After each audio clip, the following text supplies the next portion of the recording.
All right. Do you ever eat the giblets? No, I don't eat that stuff. Some people do that. I don't.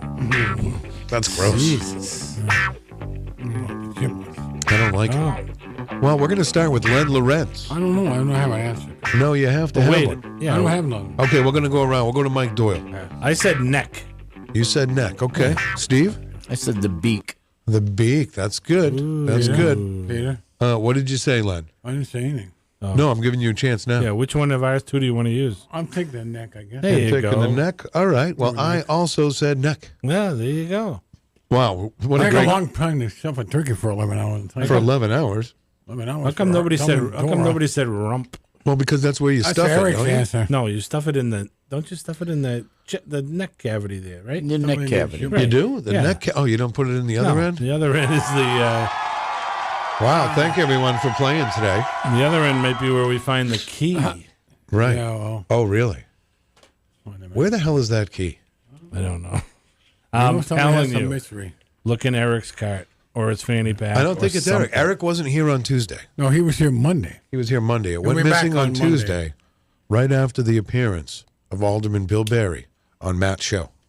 Somebody could use it. Hey. No, Could Matt it- didn't do it. Matt remembers putting it back. I used it once. I remember putting it back because actually Bill Berry was here on the show and I was very, very quiet. I opened the door quietly to put the key back. Oh. And you did But put then the I key back. then I didn't come back for So a while. whoa. We're on to something here. So you were the last one to touch the key. No, I wasn't. You just said I put it No, back. that's the last time I saw it. Right. That's the last time I saw the Well, so that's the last And The then it was plot missing. thickens. Right, the plot key. thickens. No, because then Bill That's- Berry used the restroom. I heard that he used the restroom. Oh, you heard about that. So What- he's the what- last. Lenny what- here thinks Bill Berry did it. What day? don't know. What day did you put the key back? What day do you Monday. remember hanging it up? Monday. Tuesday. Did you have a fanny pack that day? I did not. I don't wear a fanny pack. Well, sometimes. No, I never do. I've never had. Nobody, You were a Eric patrol has a leader. fanny You had to have a fanny No, pack. I didn't wear a fanny pack. No, you were. I did it. Fanny pack? I never wore one because they don't make one big enough. Well, I just didn't. I wouldn't wear anything like that. Steve, do you wear a fanny pack? Never. No. Lenny, we're not even going to ask. No, I don't. This You're a man's man. Right. belt. He just has a belt. Leather belt. No, the only one with a fanny pack is Eric, but And that's where the key is. Hey, don't forget about up at McIntyre this weekend. You have the big ski swap starts today, Saturday, and yeah, get up on the McIntyre if you're a skier. A lot going on up there. Mike, have a great weekend. Yeah, congratulations, MMHS Field Hockey. Yeah, and Great season. Go Red Sox. We're going to the Red World Sox. Series. Oh, yeah. Yes, they are. And Lenny, thank you so much. Okay, bud. You really think Bill Berry took the key? I don't know if he did. No, you said Bill Berry took the key. No, you did. No, I think you did. I did not. I don't Bill, know. hello, and I don't think it. You think he did? You I think? don't know if he did. No, you think he did? I don't know if he did. Okay. I'm not sure. And Lenny, have a great weekend. Enjoy. Don't forget to go See you see DEF CON. They're playing at the Davignon Club Saturday night. Don't forget to check out our friends Scalawag. They're over at the Rover. A lot going on. And I loved it last week. Steve, I'm gonna have you close out the show this week. All right. Thank you, everybody, for listening. Now clear the floor and have a great weekend.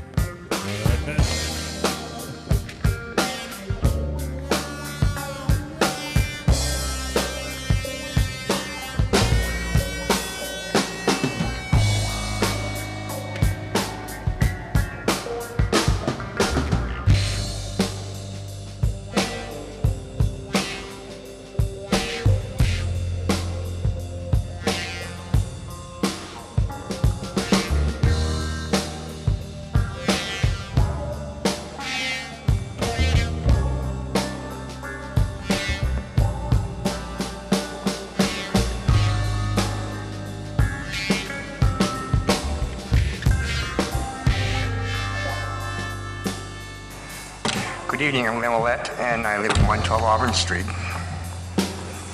And I haven't been here for a while. Been pretty busy.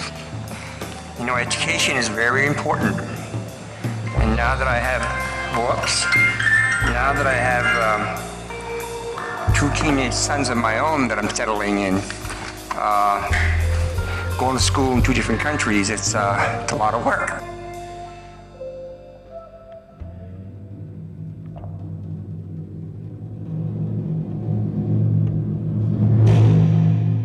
Diz's Cafe is the place to put a smile on your face. Judy and the crew will take care of you. Bring your appetite and treat your taste buds right. Diz's Cafe is always a winning choice. Breakfast, lunch, or supper. Diz's Cafe at 860 Elm Street in downtown Manchester. Dine in, take out, or make a reservation. Call 603-606-2532. Eat, drink, and be happy. Diz's Cafe. Bring your kitchen to life with Queen City Cabinetry, located at 87 Elm Street in the historic Sunbeam Mall in Manchester. Open Monday through Friday, 9 a.m. to 5:30 p.m. and Saturdays, 10 a.m. to 2 p.m. They can be reached at 603-222-2007 or on the web at queencitycabinetrynh.com. Come see the possibilities. Queen City Cabinetry, another proud sponsor of WMNH.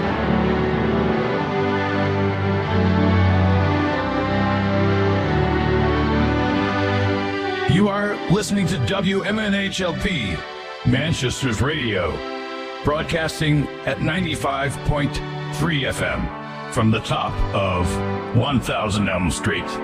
Our studios are located at 119 Canal Street and licensed to Manchester Public Television Service in Manchester, New Hampshire, USA. WMNH.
That is epic. That is Titan's Grip. That is Questing Beast is the name of the band. And we're going to talk to them in a moment. They are in studio with us. Welcome, everybody. This is Matt Connarton Unleashed, and we are live from the studios of WMNH 95.3 FM in glorious Manchester, New Hampshire. And, of course, you can also stream the show. Go to mattconnerton.com/live for all of your live streaming options, social media links, contact info, show archives, etc., etc. Today is Saturday, October 19, 2024, and we've got a big show for you today. We have Questing Beast. Second hour, we've got Temple Mountain is coming back. Third hour, we have Dead by Wednesday. Lots of... today is action-packed. So Jenny is not here with me this week, but she'll be back next week. But without further ado, joining us in studio here is Shane and Jane from Questing Beast. Welcome. Thanks for having us. So is it just the two of you? Is this the band? The two of you? No, so as far as right now, our full band, we also have Jane's older brother Joe is our singer. Oh, okay. And then we have a drummer who is not related to any of us, but he's kind of like having a grandpa and an uncle in the same person. Okay. What does that mean? Elaborate, if you would. I mean, we're not in the South, so this, I'm confused. Well, he's fun and goofy like your uncle. Okay. But in many ways is very old like your grandpa. Okay, that makes sense. Gotcha. And that's Christian. Yeah. He's great. Yeah, he's a phenomenal drummer too. Phenomenal drummer. Well, very good. So what do you each do in the band? We both play guitar. You both play guitar. Yeah. Okay. Very cool. And you've got a big show tonight. We should plug that right off the top. You're going to be playing at Terminus. Correct, yeah, Nashua. With, let's see, Dead Harrison, the Negans, the Grey Curtain, Horror, and Able Blood. Yes. All great bands. Actually, out of all those bands, so the Negans, we have not had them on the show yet, but everyone else has been on the show. Oh, cool. Nice. Yeah, we had the Grey Curtain, Horror, and Able Blood. Geez, was that last week? It becomes a blur. But all great bands, and Able Blood has actually been on the show a few times now. We played our first gig with them. Yeah. Oh, with Able Blood? Yeah. Oh, very cool. Yeah. That's awesome. That song, Titan's Grip, and we'll play more later, but really takes you on a journey. You know, absolutely. Lots of cool changes in it, and very, very complex. But let me start with this, because I kind of have a little bit of an idea just from Googling Questing Beast. But what is that? What is Questing Beast? Where does the name come from? So the name comes from Arthurian legend. I saw it on a magic card and I was like, that's epic. That's an epic name. It's a great name for a band. And I did some research, found out it's from the Arthurian legend, read the legend, was like, I don't want to write that story. That story's been written and it's got nothing to do with anything that I want to write music about. So I came up with a different story that's kind of about the birth of the Questing Beast. So I give it like its own origin story and everything. Okay. And I basically had that outline, and then we sort of wrote songs based on where we thought it would fit, like within the storyline. Essentially. So the story came first, and then the songs came based on the story? Yes. I think that the only song that may not be true for is Call of the North, because that was the first one that we wrote. Oh. And we had just gotten together and we're like, oh yeah, big riffs, here we go. Yeah. and so I was like, that song specifically, I was like, what does this make me feel like? I was like, it makes me feel like I'm actually going on like a long expedition somewhere. So it felt to me like that one specifically, I was like, this is about going to a place. So like Call of the North seemed like a good name, you know? Okay. But the rest of the songs are based on the story or the outline of the story? Yeah, absolutely. Yeah. Did the story change at all? Oh yeah. You know, as you're writing these songs, I can see how that might happen, where as you're writing them and they kind of evolve and form, the story itself changed as well? Oh yeah, and the story is still changing. The idea is that we want this to be like a trilogy. Oh, okay. And so like we're constantly thinking about, like, still analyzing like the first album even to be like, you know, how does this dictate where we go in the second album, you know? And it's a really interesting way to write, but it is also I mean, I understand why like all the Game of Thrones books aren't done, you know? Yeah. I'm just doing it with an album. This is like 9 pages of text maybe, you know? Yeah. Lots of writing. Yeah, no, I can imagine. And the songs themselves are complex. I mean, is that the most challenging part of it? Is creating the music to go with the story? So, kind of, because the story dictates so much of what like our musical decision making is. Yeah. And not just lyrically, right? Lyrics is an entire other realm of added layers of description to the story. The music itself is so dictated by what we're trying to convey in each song as a story point. Okay. That the music itself, so you say it sounds like going on a journey, and that's because the music itself is telling a huge bit of story. Yeah. I mean, it's not every song is telling so much as far as information goes, but it's so much world building, and we're trying to convey so many little nuanced emotions and basically explaining something through music. So it came out, everything was just so much challenge. Like, we would get something down, we felt like it explained what we wanted to do, then we'd listen to it and be like, well, this doesn't sound amazing musically. Okay. So we have to change it now to sound amazing musically, but now we feel like it doesn't convey what we wanted to say in the story. Yeah. So you can see how, if you're not careful, we would go back to the drawing board on either the music or the story too many times, to where like sometimes we had to stop and just like fall back. Some stuff happened naturally. This song being one of them. I didn't want to write this song. What do you mean? I didn't want to write this song because we already had, I think we had 6 songs. Yeah, we had 6 songs, and I felt like it was good. You know, with the addition of the 2 instrumentals on the album, it would have been 8 songs, right? No. It would have been... With the instrumentals. Oh, we wrote 2 more after that, right? Because then we wrote Beneath Red Leaves, too. But yeah, I didn't want to write this song because I just felt like, okay, we're good. We've written enough. This is our first album. And I actually remember sitting down with a little bit of what he wrote, and just everything became so complex so quick, and I was angry the whole time I wrote it. Yeah. I was like, dang it, this is going to be so complex. Oh, this is awesome. Right. Damn it. Yeah. I would imagine too. You see, I've played in a lot of bands, but nothing. Sure. I never played in anything like this. You know, every band I ever played in, it was, you know, verse, chorus, your standard thing. Yeah. And so I've always been kind of fascinated by, I mean, just what must go into writing the songs and then learning the songs and then rehearsing the songs. Yeah. Writing and learning are definitely 2 different things. Yeah. Oh yeah. I can imagine. Yeah. I mean, you must have to rehearse quite a bit, right, for the live for shows, sure. because Every week you've got to be it. You know, I mean, if you're a punk band and you're playing 3 chords and you make a mistake, nobody even notices. Right. But with what you're doing, if somebody makes a mistake, it's probably hard to even hide that, right? Yeah, there's certain points in different songs where it's almost like you're like surfing on a razor's edge. Yeah, you know what I mean? yeah. And like if you fall off, it is not easy to get back on. I can imagine. Yeah. You know. Yeah. We also have like the added challenge of not having a live bass player right now. Okay. So our drummer plays to a click track. And Yeah.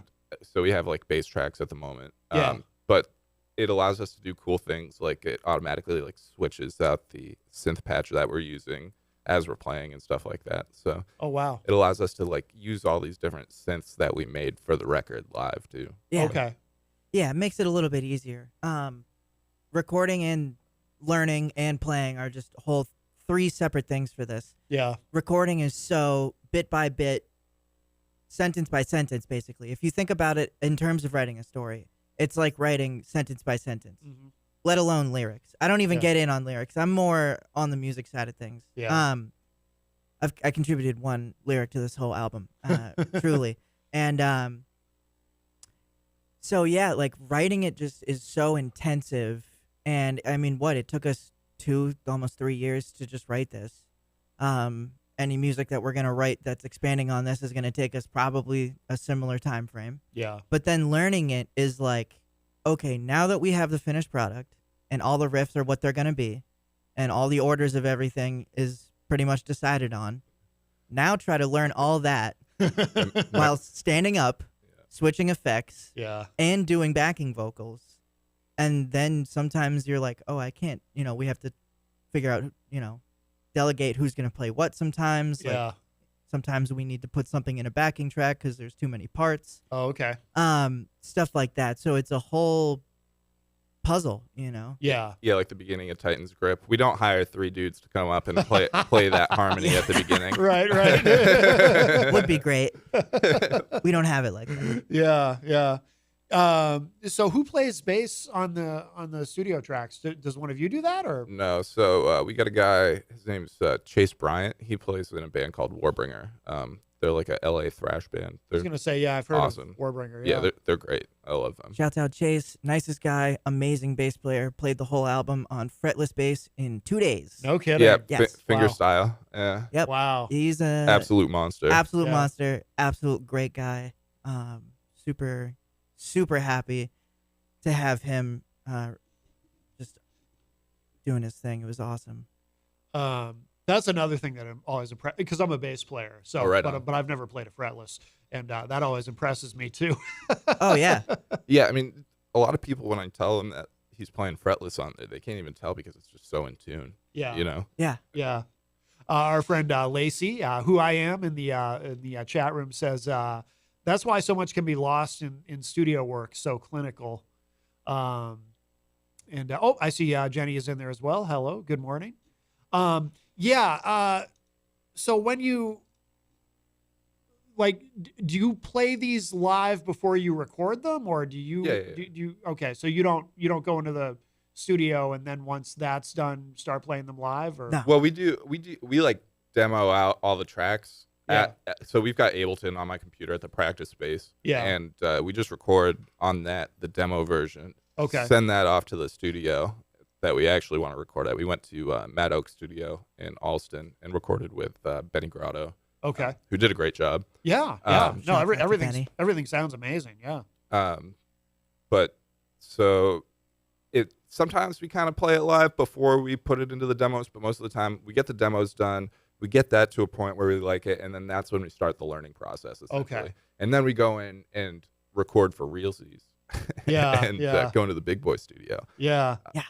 But I forget what her name was, but who said something about studios being clinical and Oh, there can be yeah, something- Lacey. Yeah, Yeah. Lacey. So there's definitely, I think, one or two. There's certain things that I think can be kind of sporadic when you're like actually composing and stuff like that, and there's certain things that are like difficult to replicate non-spur of the moment. Yeah. Like, for example, there's a version of the Corruption solo that I had a long time ago that I kind of wish I had still had for, like, it was just a specific recording where I was like in my room with the amp and it was like super feedbacky. Yeah. And it sounded terrible but awesome because of how, like, I don't know, raw it sounded, you know what I mean? Yeah. Yeah. And so, like, it's always like very minute details like that, you know what I mean? It's not like, oh, this song is ruined because we recorded in a good space, you know? Right. No, that makes sense. How many hours do you think? Probably hard to put a number on it, but like just learning to play one of these songs proficiently. I mean, that's. I can tell you, I don't know about all the songs. I mean, some of them are easier than others. Yeah. But I can tell you that the Beneath Red Leaves Red solo, Leaves, yep. the Beneath Red Leaves solo specifically took me so long. I probably every day leading up to going in to play that in the studio for like 2 weeks at least, spent like 2 hours a day just like ripping through that thing trying to get it down. No kidding. Oh yeah, it's hard. Yeah. that song taught me how to play rhythm guitar differently. Really? Yeah, 100%. I play that song differently and more efficiently than I did when we went and recorded it. It taught me like deficiencies in how I played certain things. Really? Yeah. Okay. So talk about a learning process. Like Yeah. I learned the song, but then I kept learning from it for about a year to where I am now with it. Yeah. Same with him, honestly. Like it informs us so much about our ability, because you can write something, right, piece by piece, and you can make a demo. And then when you go to play it all at once, all the way through, you really like find out about yourself. You know? I can imagine. Oh, yeah. Yeah. You know, going from playing all this rhythm to lead, and he's, you know, playing all the lead, and it's crazy. So Wow. Yeah. Have you ever written something where or just had an idea where you maybe you record it and everything, so you're committed to it, and then you kind of have a moment where you go, geez, I don't know, I'm kind of regretting this one a little bit. Yeah. Really? Yeah. Yeah, 100%. All the time. Oh yeah, we're Really? yeah, we edit super hard. We cut things that we don't like and try and make it work better. Yeah. I think that one of the things that we really want to focus on going forward is like, I don't know, just getting better at making sure everything fits together well. Yeah. You know? Yeah. Not that I don't think that the stuff on the first record fits together well, song by song, but I think that there's always room for improvement. Sure. You know? Sure. And how important is it to you as players when you play live to replicate exactly, like, do you try to replicate exactly note for note what's on the recordings, or do the songs breathe a little bit, or how does? There's not really a lot of breathing room. There's a lot of very specific harmony that's going on and stuff like that. You know what I mean? So yeah. And that's not to say that there aren't places where we could incorporate some.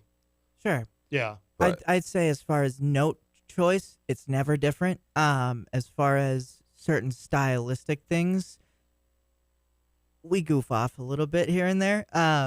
But we're still playing pretty much what's written. Okay. And almost, I'd say 99%. Yeah. Okay. If you're just joining us, we have Questing Beast here with us live in studio on this Saturday morning, and I think we should play another track. I'd love to hear another one. So we'll play this At Crater's Edge. Oh yeah. What should we know? Anything we should know about this specifically before we hear it? No, I want people in the comments to try and guess what the footsteps are. Okay. What's making that sound, people? Okay. All right. So, well, that's a clue then. So they're not actual footsteps? That is correct. Okay. All right. Pay attention. Listen closely, everybody. All right. So this is Questing Beast, and this song is called At Crater's Edge.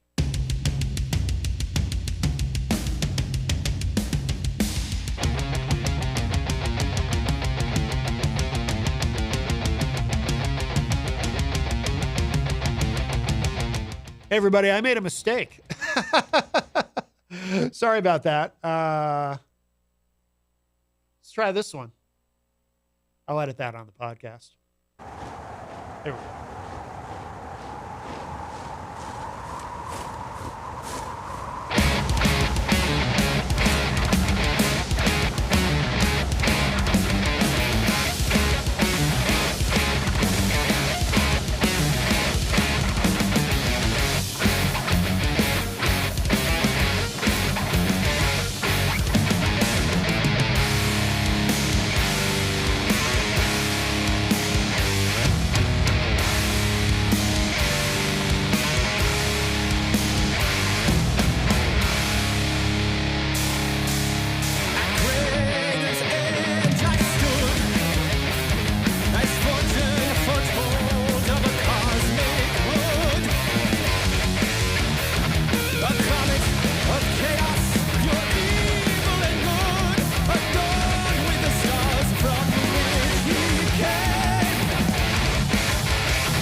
That is At Crater's Edge by Questing Beast.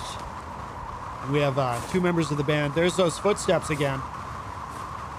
All right, where do the footsteps come from? Oh, I can't. Oh, go ahead. Oh no, I just hadn't started yet. I thought it looked like your mouth was moving. And I'm like, oh no, I didn't unmute the mic. I was trying to think of how I wanted to approach the answer. Gotcha. I didn't see any guesses in the chat room. So, well, it came from a box of rocks. What you're hearing is a box of rocks. Really? Cardboard box with a bunch of rocks inside of it. It's some advanced studio equipment. Oh. Yeah. Very good. Very good. Let's see. In the chat room, Hans Smith from the band Sepsis was saying that the instrumentals make him feel like he's on an adventure on the sea. Oh, very nice. Interesting. Yeah. Nice. Lacey says a strong Queensryche vibe. Thank you. Right on. Is that one of your influences, Queensryche? I wouldn't say specifically, but love Queensryche. Yeah. And that's a huge compliment. Yeah, absolutely. Let's see. I saw somebody else in here too. Oh, B. Pinard is in the chat room. Big supporter of the show. Hello. Nice to see you in there. And also Miriam Banish joins us in the chat room. Yeah, tell me more about influences. I imagine, a lot of prog and really complex stuff for both of you. I would guess. Yeah, sure.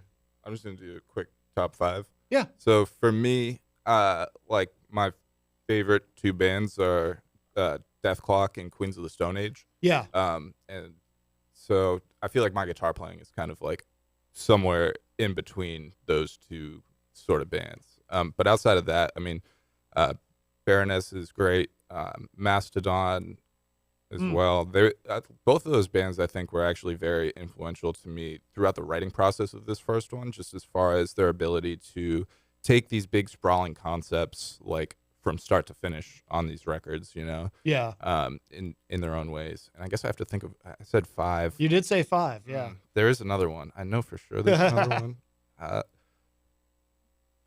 don't know, just various. There's lots of stuff, to be honest with you. I'm all over the place as far as like listening to like technical death metal and like all these various things. Yeah. Jane, why don't you take over while I think of what a definitive 5 is? I'd say early on when I first started getting into progressive music was high school, and my big 3 would be Dream Theater, Rush, and Porcupine Tree. Okay. And just as far as progressive music goes, and I was in a band in high school where we didn't cover any Dream Theater, but that was my aspiration. I was in a band with this guy, Adam Susi, amazing drummer. Shouts out Adam Susi.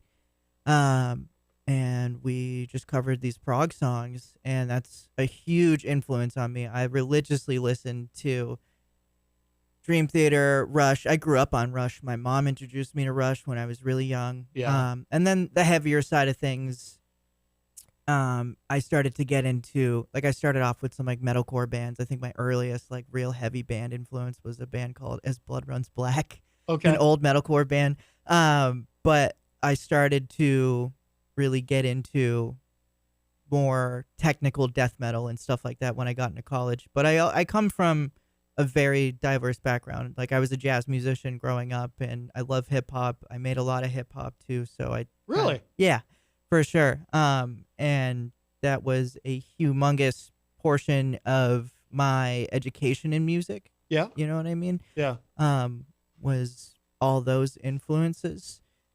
So huge love for hip hop, huge love for technical death metal. I'd say the band that really bridged the gap for me when I was young between all that prog stuff and the more heavy stuff was a band called Born of Osiris. Oh, nice. And that's when I learned about like Jason Richardson as a guitar player and started to kind of, all my favorite shredders played the same guitars now. And, really got into a lot of that stuff. So huge influence on me, those guys, John Petrucci, obviously, but all that stuff. Yeah. I thought of my number 5. Okay. It's definitely Warbringer. Okay. Cool. Okay. Good yeah, choice. I don't know why that took me so long. Well, it's early. Very good, very good. If you are just joining us, of course, we do have Questing Beast here with us live in studio, and they're playing a big show tonight. Of course, our friends at Terminus Underground in Nashua. Let's see. This is the show has a specific name. The Haunted Halloween. Oh, Hallowed and Haunted. Yes, Want to make that's sure the one. Want to make sure I got the name right. Yeah, Terminus is a great place. Have you been there yet? No, not yet. I tell everybody the same thing when you walk in. It's like walking into a different world when you walk into that room specifically. Oh, I'm stoked. It's really cool. Apparently, they're decorating it all up and stuff. Okay. Or they were last night and everything. So it should be all good to go now. So it's going to look awesome in there tonight. Yeah. There you go. Yeah, that's going to be tonight. Questing Beast along with Dead Harrison, the Negans, the Grey Curtain Horror, and Able Blood. Tickets are $20. You can get them. You have to go to midnightcreativescollective.com. Tickets are available there. And that is, show starts at 8 p.m. So, I think show starts at 6. Oh, does it? Yes. Oh, Yeah, I think doors are 6. No, doors are 5 o'clock. Oh, I'm sorry. Oh, yeah, yeah. I was looking at the wrong thing. Yeah, Okay. you're right. Doors are 5. Yeah. Music starts at 6. No, and it's good you corrected me because, yeah, we don't want people showing up there late. At least one of us is paying attention. You're welcome. Exactly. Yeah, and it's a lot of bands, so it's good that it's starting early. That makes sense. Yeah. Oh, yes. And we're actually opening this one, which is nice. Oh, you are, yeah. Which is nice because we'll be able to get there, set up immediately, and then hang out forever. Do you? That's right. Is there? Do you have a complex setup? Yeah, I mean, so all 4 of us do vocals, and Yeah. then we've got the computer that our drummer triggers all the tracks from and everything. Yeah. It's kind of a pain. I can imagine. Yeah. I mean, it's a pain for us. I mean, if we cut out a vocal, it would still just be 3 vocals and then a few XLRs to the house. But it's more of a pain for us than it should be more of a pain for us than any sound guy, or Yeah. girl. But that has not currently. been the case so far. Yeah. Right. Yeah, I can see how. Yeah, I can imagine. And I think usually when it's a band with kind of a a really complex, sophisticated sound, there's usually more to it. Like I said, compared to say, for example, just a punk band. Yeah, sure. Right. When we get booked on gigs like that, we do feel a unique kind of pressure, especially if we're right in the middle of the bill. Oh yeah. Just because, and it's not like we're not quick, and it's not like we haven't done this before, Yeah. And I couldn't have streamlined. I set up our Ableton session that has the click track, that has all of our synths on it, that has all of the bass tracks on it, and we have some simple stuff. We just have to run cables to the house. That's it. We have to set up all the hard stuff. Right. And it's a huge brain puzzle for me, to troubleshoot stuff in real time. Yeah. If anything's wrong. And then also set up my own guitar stuff and my own microphone and make sure I can hear myself and all that good stuff. Oh, no doubt. Yeah. Yeah. Does that ever happen where something goes wrong on the tech end and you got to, like you said, troubleshoot on the spot in real time? Thankfully, it's pretty funny. I think we have 90% of those issues at home when we're practicing. Yeah. Which is nice. Good. Yeah. Well, that's how it should go. Yeah. And I think it's all set up at this point so well, as far as like something really tragic would have to happen to move the click track so it's not in the right spot or something like that. You know. So I think we've got it pretty solid at this point. Yeah. Knock on wood. I think there's also, like I said, there's always improvements to be made, especially once you start thinking about gear. I mean, that's an endless rabbit hole that'll leave you homeless if you go too far. Yep. Well said. Now, what is so this album here? This has not been out that long, right? This is relatively new. Yeah, it came out in June. In June. Okay. Yeah. Okay. New to everybody else. Yeah. Are you already thinking about the next one in terms of are you already writing for it or? Yeah. I mean, we're always writing. You Yeah. know? I mean, we play guitar. I play guitar personally at least like 3 hours a day is a bad day for me. Yeah. And so I'm writing on accident. you know. Yeah. And then we're also writing on purpose. Yeah. Right. That too. Right. At least once to a couple of times a week right now. We're definitely back in the shop. Yeah. This is like gonna be our last show, I think, for this year. Yeah. And we'll have a bunch of stuff to announce for next year, obviously, and everything when the time comes. But Sure. we're gonna take this like hibernation time. I think is like a nice writing period. Just to kind of hang out and not necessarily even think about the first record for a little bit. Right. Maybe play it, and that's about it. Play it some. Yeah. Right.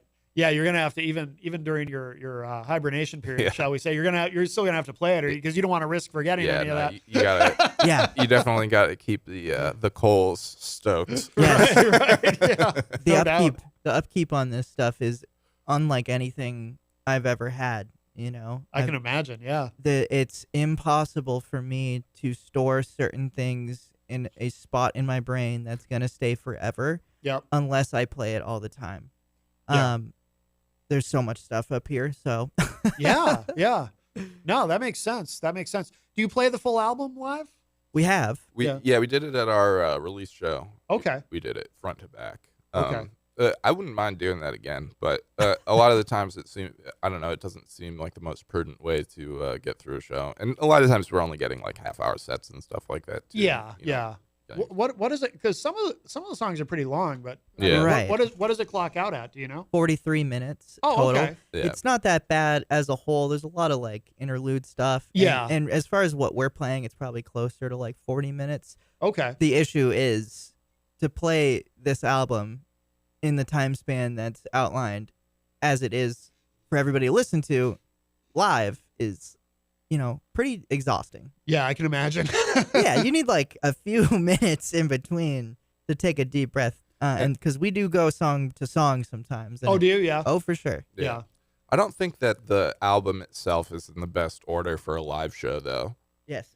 Okay. So it's in the order for the story, obviously, but Yeah. not necessarily for the live show. That Correct. makes sense, yeah. Oh, yeah. It's like a good vibe to listen to, but it's like awkward to play through in that order, I think. And Okay.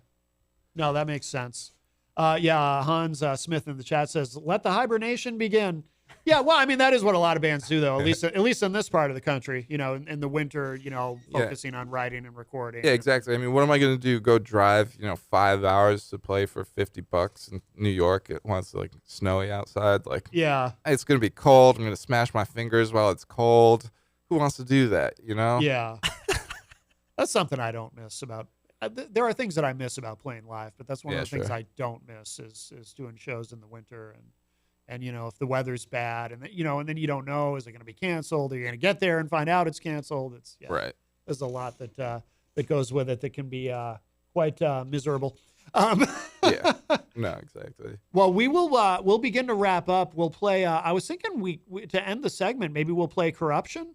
Oh, sure. Oh, that would be amazing. Yeah. I like this one a lot. Oh, cool. Thank you. So, of course, where should people go to find you online? What's the best place to go? Because if you just Google Questing Beast, a lot comes up. So if you Google Questing Beast Band, we've got a website up, and we'll have a online store there within the next week. Oh, excellent. We just got vinyl in, so we're going to be trying to get rid of that as soon as we possibly can. Oh, very good. Yeah. Very good. Yeah. It's awesome. Yeah. Yeah, and you can find us on any social media, Facebook, Instagram. You can stream. Those are the main ones. Yeah, you can stream our music basically anywhere. Spotify, Apple Music, even Tidal if you want to listen to some high-quality audio. Yeah. Excellent. Very good. Shout out to Tidal. Yeah. Woo. Yes. And we'll remind everybody, of course, the Hallowed and Haunted Halloween show tonight, and Questing Beast is opening. Doors open at 5. The show goes to midnight, and also with Dead Harrison, the Negans, Able Blood, Horror, and The Gray Curtain. So have a great show tonight. Thanks. I'm sure it'll go fantastically. Yeah. And thank you so much for coming in. This has been great. Thank you for having us. Absolutely, I'm definitely a fan. So I really appreciate it. Really like what you're doing. So if you are listening live on Saturday morning, we have Eric from Temple Mountain is going to be joining us, and I think he's going to be playing live in studio. I think he brought his guitar, and he has a brand new single to debut on the show. So But we are going to end this segment with this. This is from the album is Birth. By the way, where does the title come from? I assume it relates to the story. It's about the birth of the questing beast. Okay, makes sense. Yep. Makes sense. All right, so we're going to end the segment with this track. This is really good. This is called Corruption from Questing Beast here on Matt Connarton Unleashed.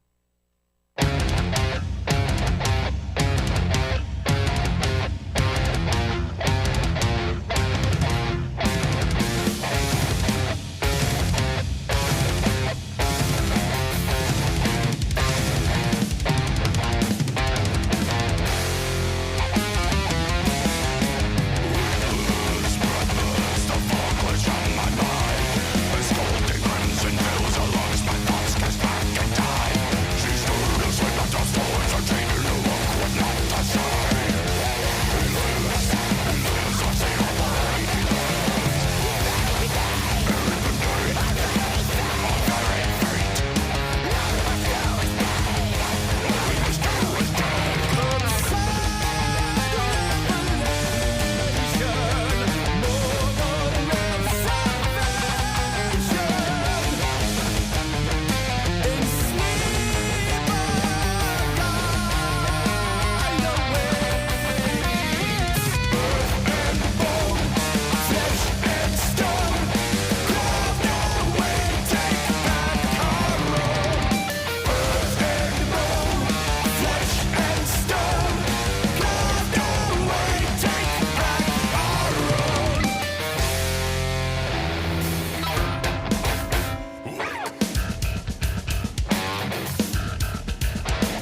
question, left alone through phobias. I know you left me questing, destiny is festering, obsessing on my lessons learned. I think I've earned some respite, guess it's time to burn the desperate yearning, furloughed, slowed to cope with later, greater understanding, handling matters as a man and standing up for what we know is right and making our demands, and never giving in to ghosts, just hoping for a change that never comes as long as you don't run. It's fundamentally essential, central intel spells it out. It sounds a bit like self-help wellness, you've already won. It's all about the combined sum. Time is an illusion, you can do it cause you've done it someday. Some say prove it to yourself, and that's enough to use the runway. Planes be taking off aloft in skies, no lies to try to blind us. Flying freely, feeling fine and finding flight paths that define us. Climbing higher than we dared, too scared to fall back to the ground. Resounding off the atmosphere, it's clear, it's clear. We'll never come back down.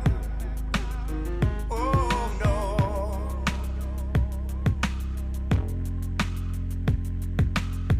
We're all artists, painting on this canvas. Our sparks lit, we're burning like the stars.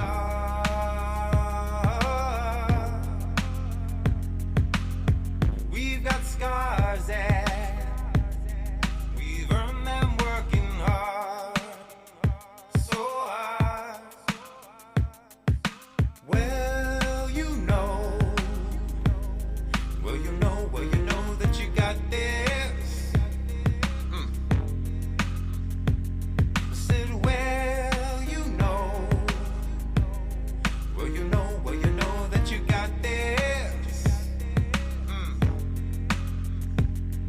I feel a little bit about this. Read a lot of lyrics. Need a bit to sit and settle myself down before I hear it. Fear has nothing to do with this. I insist I'm the sincerest. Gear up, dust off, scrape the rust off. You can try, but none can pierce. Six off this path that at last I have found. So many floors and locked doors I've torn down. How many more before I'm forced to lay down and take a break before I break and fade out? Listening to this, it's got me thinking about what's missing. It's insensitive, obsessing over every single mistake, taking time and making rhymes to take my minds off all this sickness. Witnessing between the lines, there's something written. You got this. You got this. You got this. You got this. You got this. You got this. You got this. You got this.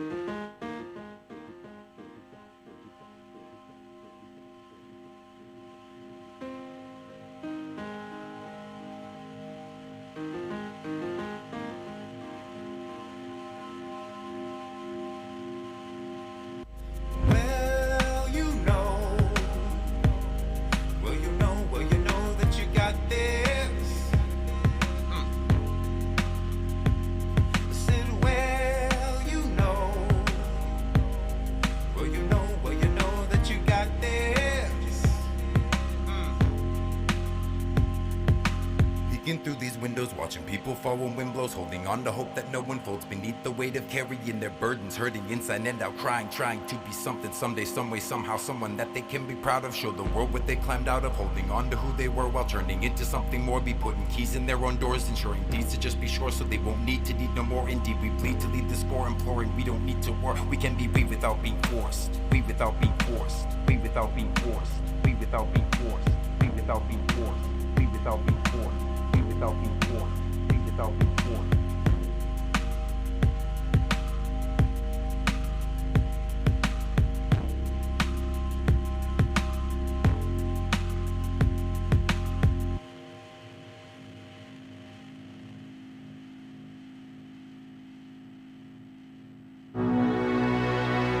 In times of crisis, you need a law firm that stands by your side. With over 40 years of experience, Craig & Getsoulis is dedicated to fighting for your rights.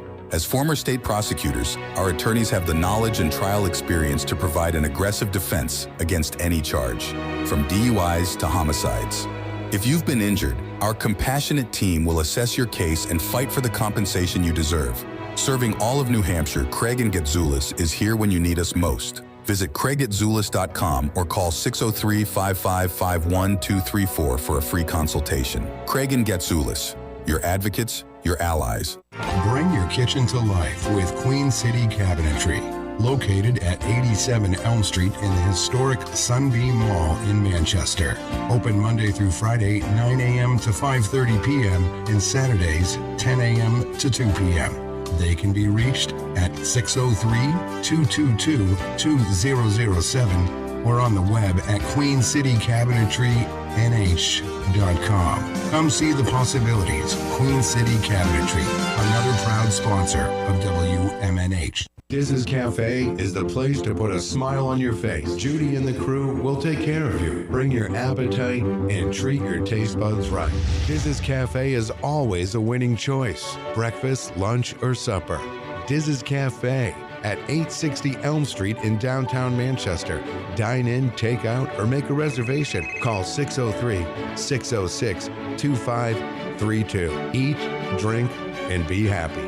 Diz's Cafe. When it comes to keeping WMNH on the air and your own personal or business computer needs, trust Groland Computers. Located on Elm Street in Manchester, Groland handles computer repair, virus removal, and custom-built systems. Are you looking for budget-friendly options? Check out our selection of fully inspected used computers. We offer tailored on-site solutions. No unnecessary expenses here. Visit Groland.com or call Groland Computers at 603-645-0101. Your tech, your way. Trust Groland Computers.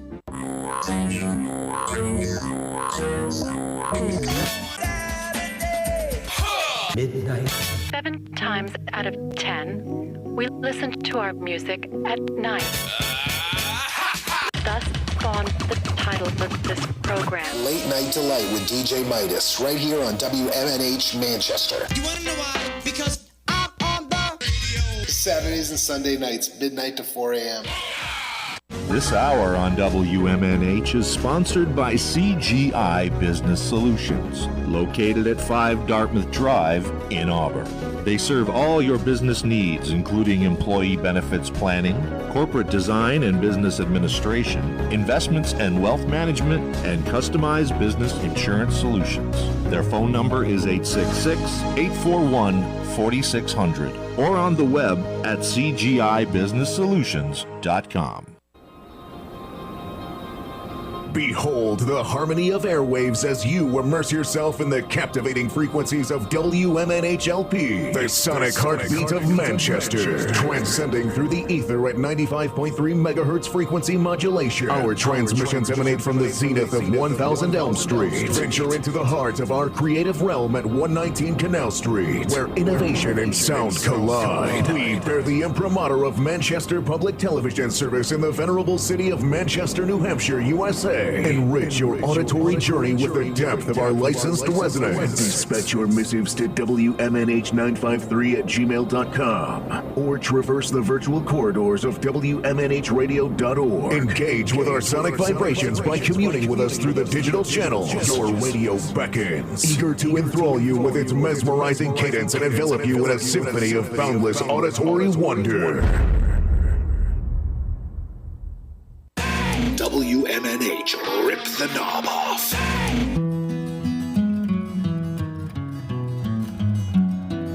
The prettiest eyes I've ever seen.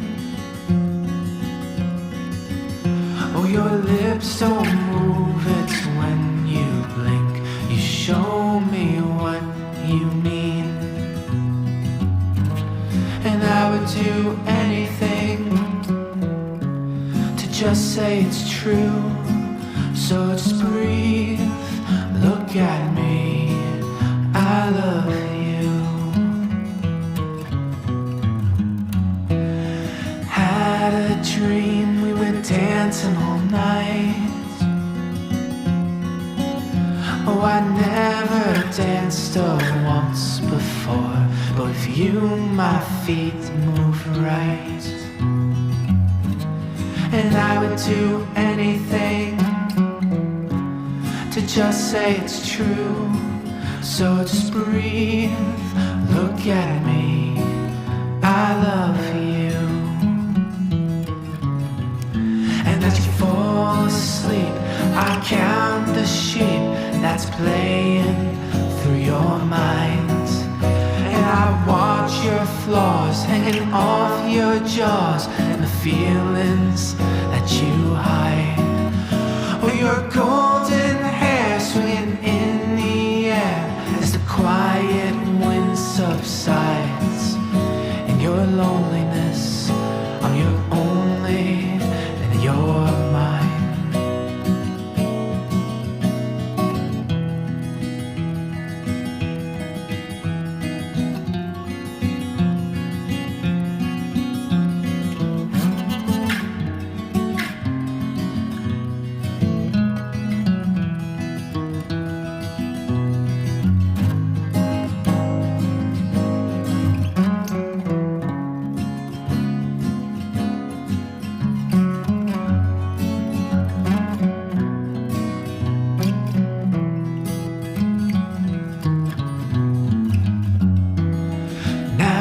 I see why they say you and I. Oh, the melodies I wrote before have you between the lines. And I would do anything to just say I do. So just breathe, look at me, I love you. So just breathe, look at me, I love you.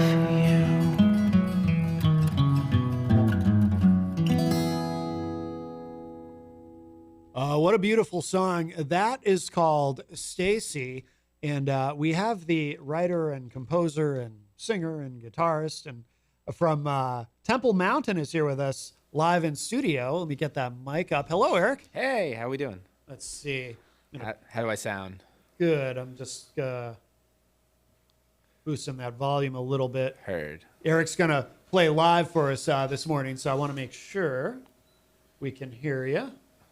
Okay, I think we're good. Yeah, congratulations. That just came out, Stacy. Yeah, it's Stacy's song. It's been out since today, and yeah, it's the series of probably several singles that are going to be coming out in the near future. So I have like at least 7 or 8 more. Okay. Yeah. So has this been played on the radio before today? Nope. Oh, first so time. World radio premiere. World we radio love it. premiere. Yeah. Excellent, excellent. So when you say it's out today, so it's on all the streaming platforms? All and digital everything? platforms, yeah. And then I have a video, an official video that Hannah B Photography and I filmed together that I'm going to be releasing soon too. Very good. Yeah. Like how soon? Like within the next couple of weeks? You or? would think with someone who's passionate, they would have a date set, but I haven't. I haven't put the. We kind of created that video so extemporaneously and very last minute, so it's done and it's ready. I could release it now, but I don't know when I want to do it. Right. No, it makes sense. Yeah, you want to wait till the time is right. Yeah. Absolutely. And so you said, so you're releasing a series of singles? Yeah, I'm doing. You ever heard the waterfall effect? Yes. Yeah. So I've heard the term. I don't really want to do it because I don't like the idea of it, but it seems to everyone's just telling me to do it. So I'm like, why don't I do it this time around, and then the next album I can do it the way I want to do it. Yeah. So yeah, I'm releasing probably every other month. I'm going to release a song. Actually, I'm going to ask you to get a little closer to that mic. I thought Yeah. that was a good distance, but yeah. So your previous, because you have the album Schema, which we've played songs from before. So, but this time, so will the singles that you're releasing, will they eventually coalesce Yes. into an album? Yeah, actually, it's going to release. The album's going to be called Case Studies, and you had the artist who did the artwork for it on the show, Kira Curtis. Oh yes, that's right. We Yeah. talked about that. Yeah. She did the final album artwork, and then for all the singles, I want to get local artists to kind of create the what would you call it, the Spotify single template for it. Yeah. So, That's a great idea. Yeah. Very cool. Very cool. Are these so Schema obviously kind of has a theme? Yeah. No, I took that out this time. Okay. I mean, I'm sure it's in there because I think in that kind of way, but in terms of titles and overall concept, I just wanted to kind of reign free. I put a lot of restrictions on Schema, like there's only, you play guitar, correct? Yeah. So there's only like certain shapes that I restricted myself to create songs with, where this time around I was like, let me experiment more with harmony and let me experiment more with I just wanted it to be completely, and I even went to like a studio this time around to like record them in Acton, Massachusetts. So I just wanted to try something new. Okay, so that's where Stacey was recorded? Yeah, in Wellspring Sounds. Yeah, Okay. Josh is awesome. I love the guy. Now, how did you connect with him, and why did you decide to work with him? I was looking at places that offered tape recording because why not? And they don't do that, but they came up and I saw their rates and I was like, that's affordable. So you were looking for, so when you say tape recording, so you were looking for that. I was looking for like reel to reel. That analog. Wow. Yeah. And it's possible. It's just, then I get really in my head about these things. It's like, would that be a cliche? Would that be a little bit of a gimmick? And so then I found them and I was like, why don't I just give this a try? And Josh what's cool is I'm a big Elliott Smith fan. Yeah. And they have the original microphones that Elliott Smith used on his Lucky 3 documentary, which is like the mic. It's a Newman something. I forget what they're called, but okay. So just I got to record the whole album with those microphones. So Oh, no kidding. Yeah. Oh, very cool. Yeah. That's awesome. It meant a lot to me. That's awesome. Yeah. I am curious. Were you able to find? I assume not in the area. Were you able to find a studio that does reel to reel when you were looking online? Yeah. Absolutely. And I had a friend, my friend Josh. He actually has like a 4-track cassette recorder. Oh, no kidding. And I was thinking about doing something like that. Yeah. But I don't know. It's so funny because I was just thinking about this. I kind of want to make an album, and I know saying this live on the air, like it's silly, but I want to create an album where I just record right on my iPhone. Because to me, the iPhone voice memo app seems to be like the new lo-fi. Oh. And I would like, what can I do with that? And maybe I could do something kind of Nick Drake-like and like do a lot of finger picking and vocal intimate stuff. And like, it won't sound like high professional, but that's the point. You know? Right. Yeah, you like that lo-fi sound. I love when it sounds like you're there. When it's not like, I love the room noise. I love everything about that. Yeah, I love the mistakes. Yeah. How did I know we talked about this before, but how was Schema recorded?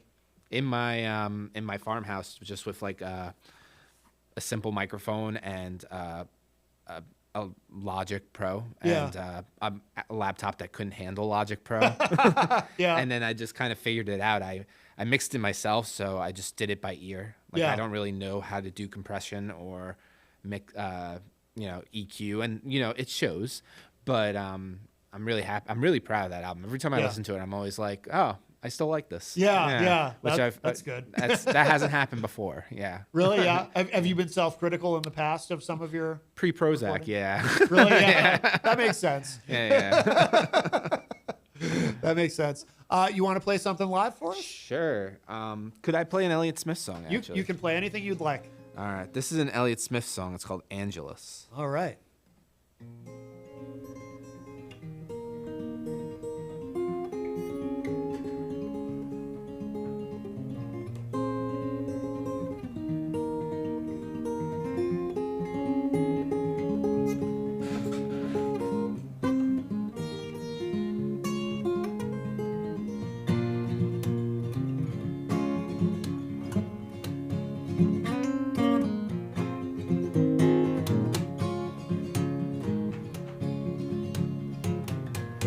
Someone's always coming around here, trailing some new kill.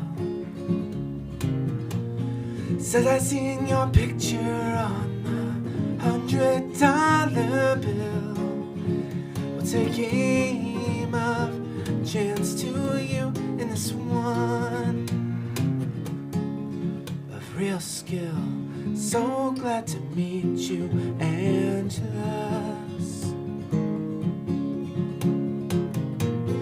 Picking up the ticket shows there's money to be made. Go on, lose that gamble, that's the history of the trade. Did you add up all the cards left to play? To zero, sign up with evil Angelus.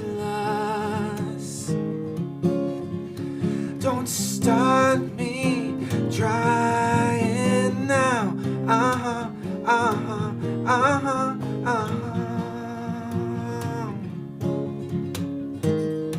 Cause I'm all over it, Angelus.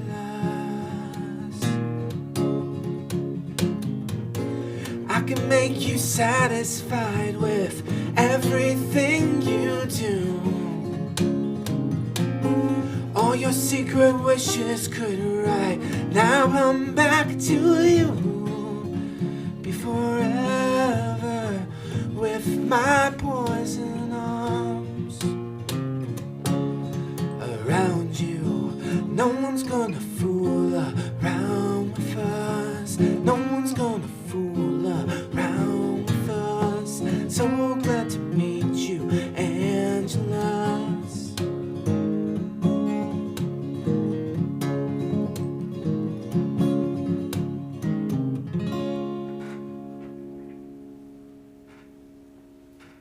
Very cool. I like it. I like it. What's that called? Angelus by Elliott Smith. Yeah. Oh, Yeah, yeah. I like it. I don't think I've ever heard that before. Oh, it's beautiful. I mean, I've always been aware of Elliott Smith and somewhat familiar, but I don't I don't know that song. But no, I really like it. He's my hero. Is he? Yeah. Yeah, yeah. What is it about him? Is it his? I mean, that's a great song. Is it his songwriting? Yes, it's definitely the songwriting. When I was in my senior year of high school, this really cool guy did a English project, and we had to choose a song and like talk about how it has symbolic meaning. And he did a song called "Between the Bars." Okay. And then I just watched it, and it was like everything I wanted to be. Yeah. And then that night, it's so funny because it was just coincidence. I watched Good Will Hunting, and he did the music for Good Will Hunting. Oh, okay. And I was listening to it. I was like, wow, this is really good. Who is it? And I looked it up. It was Elliott Smith. And it actually is the reason I got into psychology, that movie. So, really? Yeah. Oh. So he just, I don't know. His playing blows my mind. His songwriting, his voice blows my mind. And it's just, I love it. Yeah. I don't remember if we talked about this before, but so Good Will Hunting is what inspired you to get into psychology? Yeah, there's a great scene in that movie where Robin Williams is talking to Matt Damon about laying bricks, and Matt Damon's like making the argument like, why are we looking at laying bricks like it's a bad job? That's a noble job. There's honor in that. And it like blew my mind hearing that for the first time, and seeing then Matt have a kind of breakthrough. It was like, I want to experience that in my lifetime. Oh, So, interesting. Yeah. If this sounds familiar to you, then we did talk about this before, but no, you're fine. My dad has told me that people have told him that the Robin Williams character reminds them of him. Oh, really? Yeah. I didn't know 'cause that. But you're a hypnotist, correct? Yes. Do you find that because hypnotism can create incredible change in a person, is there like a breakthrough moment, would you say? Like, can a person realize I don't like using the word cured, but when they realize that a problem can maybe get diminished or fixed. Yeah. Do you experience that yourself, or is it more outside the office where they notice that? I'll tell you this. It's a great question, because sometimes during a session, at the end of it, they're different. Like, not everybody, but sometimes they are. Yeah. Like, I can see the subtle differences, even in just how they like their facial expressions. Yeah. Like, they exude a confidence, right, and a sense of empowerment that clearly was not there before the session. That's cool. Yeah. And it is. I do love that. I get such a rush for that's. I like to think I have certain skill sets. I'm good at something. I think I'm okay at hosting a talk show. I'm good at this. I'm good at that. The one thing I really love is hypnotherapy. Really? Yeah. You know what's cool about hypnotherapy too is, and people don't talk about this, but hypnotherapy is the reason why psychoanalysis and therapy exists, because Freud saw hypnotherapy and was fascinated by it. Yeah. So like, it's such an important part of mental health that we don't talk about a lot. Yeah. It's diminished a little bit. It's coming back and it's diminished. It goes in waves. Sometimes it's used as a party trick, and it's like, it's not just that. Right. It's a form of behavioral therapy. Right. Yeah. Oh, absolutely. No, I love helping people with it. I do a visualization while they're in a state of hypnosis where I have them imagine the ideal version of themselves. Yeah. The version of themselves that they most want to be. Oh, wow. And people seem to really get a lot out of that. Yeah. But yeah, and so you are you where are you in your career with psychology? Psychology? Yeah. I'm in my third semester of grad school. Excellent. I'm actually in my counseling skills class that I adore. I've been a case manager since the beginning, but I'm really looking forward to internship. I love case management, but I'm really looking forward to internship because I want to be in the office and just reading up on Yalom and reading up on Carl Rogers. I think the therapy that I'm interested in the most is Rogerian therapy and like existential therapy. Mm-hmm. So I'm still trying to, and a little bit of solution focus. There's some that's in there, but I got about another year and a half until that's like part of my life. Yeah. Cool. Very exciting. Yeah, counting down the days. That's excellent. Do you think your music will change when you get to that point? How so? Like I don't know. Like, do you think, because obviously, you have these things in mind, like with Schema, you have these things in mind as you're writing these songs. I mean, do you think it'll change your perspective at all in terms of how you actually approach your music? I think where I get my most happiness from is playing live. And I mean, I've been busy with the music stuff, and it's been like 2-3 hour shows playing at bars, playing like, Can't Help Falling in Love with You by Elvis or Hey Jude by the Beatles. Yeah. And I find a lot of catharsis in that. And I think the image that I'm kind of portraying right in front of you right now is kind of what I want to continue doing. Yeah. I don't see, at one point I was thinking about, do I want a band or not? And now that's like, that sounds so expensive. So right. So in a lot of ways. Yeah.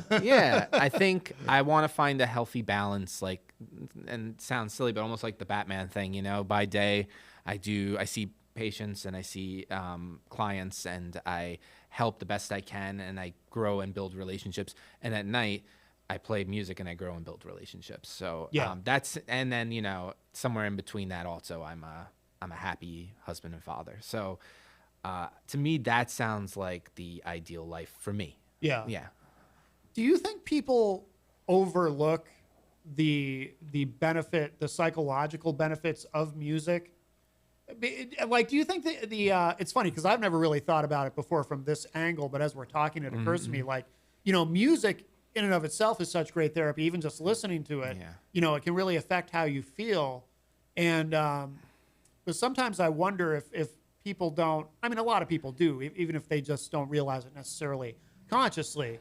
But I think music itself is kind of overlooked in that it can so much influence how we feel about ourselves, but it can also be sabotaging, I feel too. So, exactly. Something I've never understood about people is why. I mean, I do get it, but it's not my instinct to do this. When someone is sad and they want to listen to sad songs because they feel sad. And I've always been from when I was a little kid, if I'm sad, the last thing I want to do is listen to sad music. I want to listen to something that's going to change my state of mind. I think the thing that is actually maybe I'm getting a tangential, but the thing that's more interesting to me is music you can develop an identity with. If there's a banana across the room, I'm not going to have an identity with that banana. I'm not going to go like, oh yeah, that's my favorite type of banana. It's from New Zealand or something like that.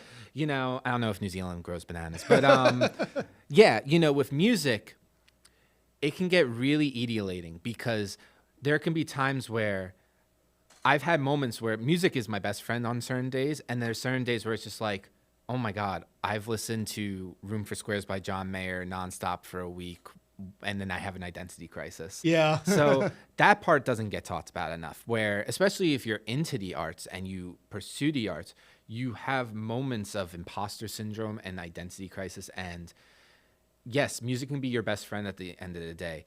And I think Smells Like Teen Spirit is one of the greatest songs of all time. But after listening to it 2,000 times, when I listen to it now, it's like, I know what happens on second 45. I can't listen to that song anymore, Yeah. So it's a balance. And I'm always trying. The other hard thing I want to say is discovering new music for me is really difficult. I try really hard. I look for stuff and it's just, there's something going on where my brain's like, nah, keep going.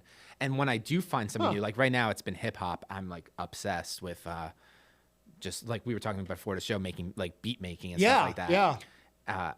That's fine. It's like, finally, here's that energetic high I've been looking for. Yeah. Yeah. No, that's interesting. So you have a hard time though finding new music that you like? Especially with acoustic music. Cause usually when people recommend me acoustic stuff, that it would make sense that I should like it, but it just doesn't hit me. Like a good example is Bon Iver, very talented musician. People who love Bon Iver, you have great taste. I'm not here to try and question that. And then when it comes to my ears and I process it, it's like, this isn't for me. It's just not hitting it. Maybe the problem is I don't actually know what I want. Yeah. Yeah. I don't actually have my taste well defined yet in my head. Well, is it also possible that the production is bothering you? Because 1,000%. Because you're a lo-fi guy. Yeah. But I love Smells Like Teen Spirit, which is the exact opposite of that. So it's like, it depends on the context of the music itself. But even Smells Like Teen Spirit, the production is different than what, like now everything is so compressed. Yes. Yeah. The only people I feel who really get it right is, I'm not a big country guy. But I got to say, from a production standpoint, Nashville has it down. Oh yeah. The drums always sound great. You But know, this is where it sounds like I almost don't want to come across as like a double. Like I'm here, I am making double standards. But like for example, like my friend sent me a song by an artist called Dare. The song's called Girls. Don't play it. It's very raunchy. I love that song. Yeah. Like it's awesome. I love when that stuff is incorporated into like dance music and stuff like that. It's like, yes. Yeah. But when it's incorporated into like the acoustic guitar, when I hear an acoustic guitar, especially like maybe controversial, but when I hear a guitar that has like elixir strings on it, for those who know what elixir strings are, they're coated strings. It's like an immediate turnoff for my ears. Really? Yeah, I don't like it. It sounds too clean. Yeah. I don't want to make it clear, like I don't think that this should be the standard for anyone by any means. Course, like, because I'm not the best guitar player of all time. I'm not the best songwriter of all time. I'm not. It's nothing like that. It's just for what I look for to help me grow as a musician. I put these kind of things on a pedestal. Yeah. No, that makes sense. If you are just joining us, Temple Mountain is here with us live in studio. And you want to play another one? Sure. I'll actually play, because you played Stacy's song earlier, I'll play the next single I'm probably going to release after that. Oh, cool. And I'm probably going to mess it up, so that's okay. That's all right. Because we're only live. It's an original, and we won't know. Very good. It's called Grateful. All right.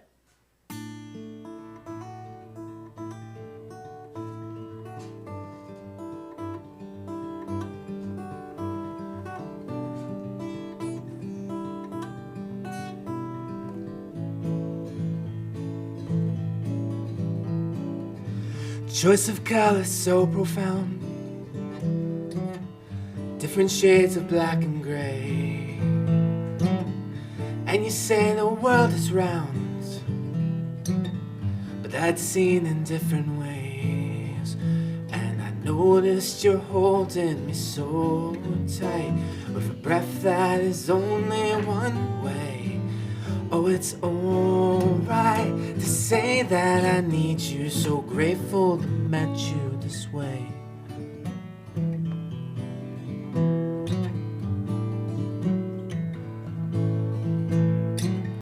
Waiting for the moon to bloom and watch the way the stars dictate. My heart is only set on you, so now I thank you for today. And remember you told me to hold tight, for the world can be different each day.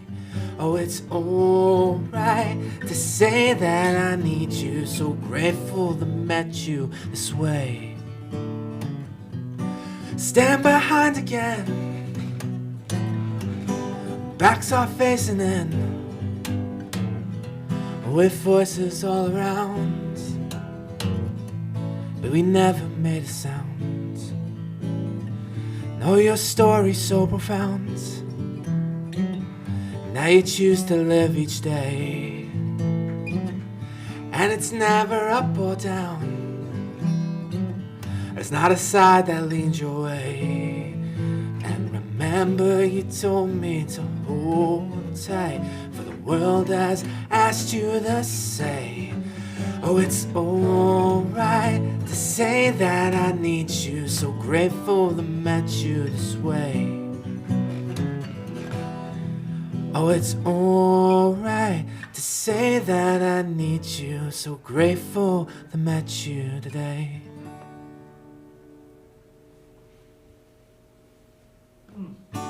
Beautiful, beautiful. Temple Mountain live in studio with us. So that's going to be the next single? Yeah, I think so. Yeah, probably in like December. Very good, very good. Is it difficult to choose what to go with next? Because obviously you've written a lot of songs. Yeah.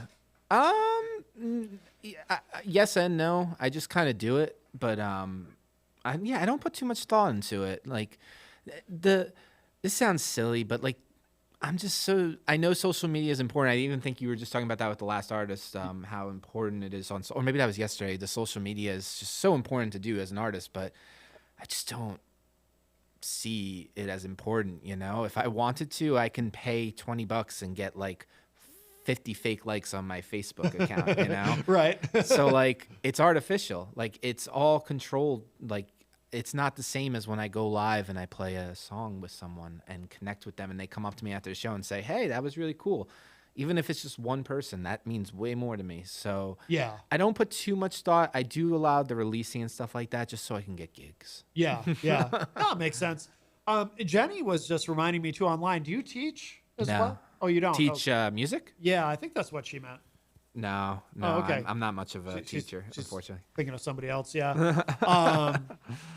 Now, you did mention earlier sometimes you think about, playing in a band or getting a band Yeah. together. I mean, how seriously do you think about that? Is it possible in the future, or is it something that you kind of dismiss when it pops into your head? Or? I got a Telecaster recently, so yeah, a Telecaster and a jazz chorus amp because I really like the sound of it. Okay. I think about it. It's just I don't know. I don't know how to do it. I don't think I would want to search for it. Like I would if it happens naturally. Right. That's how I'd be down for it because I don't want to have like Temple Mountain and I control the music and everything like that. It would be cool if it was something like Queen, where it's like I write songs, the bass player writes songs, the drummer writes songs, and we just appreciate each other's songwriting all together, and we could all sing. That would be awesome. Yeah. Yeah. Were you in a band before? Growing up, I was in a death metal band. Oh, you were? Yeah. No kidding. Called Distorted Anatomy. Wow. In New York, but we didn't Yeah. do anything. Yeah. Yeah. And then I was Eric Phillip in New York City. And then, because that's my middle name. Okay. And that just didn't go very well. And then this has been really taking off. It's been crazy. And tell us again, how did you become Temple Mountain? Well, I live in Peterborough, which is right off, and I live off of Temple Mountain. And then, when you're studying to be a licensed therapist, you learn a lot about both boundaries and confidentiality. And I think it's important that, I want to keep this life separate. So it's like I said earlier, it's kind of like my Batman. Yeah. No, that makes sense. And by the way, are you married now? No, not yet. Oh, not yet. No, it's You're getting there. Still It's getting engaged. there. Okay. Yeah. Very good. Can't wait. Very good. Is Stacey's song? Is that about your? It is. Your girl. Yeah. Excellent. Yeah, I think she was in the chat room last time you were on with us. Yeah, she works for Kobe Sawyer, and today is homecoming. So she had to leave work today at like 6 a.m. She's doing a lot of stuff. So yeah, we're not going to be seeing each other until tomorrow. Oh, so probably not in the chat room today. Gotcha. And if she is, then Kobe Sawyer should think about that because she's not doing her job. Well, do you want to? We got time. You want to play another one for us? Sure. If you are just joining us, Temple Mountain is here with us live in studio. And we should tell people, too, last night you were on Granite State of Mind with Rob Azevedo. Yeah. So if you want to check that out, too, that is, of course, up on the site, WMNHradio.org. Shout out to Rob. Yeah. Rob doing amazing things. You've played at Pembroke City Limits. Yeah, I played the Nirvana night there. Did you? Yeah, it was incredible. What song did you do? Oh, oh my God. I think I played I'm on a Plane. Oh, okay. Yeah. I did that, and then I played Something in the Way. So what happened was I went in there going to play Something in the Way, and then like the day before, he asked me if I could play, I think it was I'm on a Plane. Oh.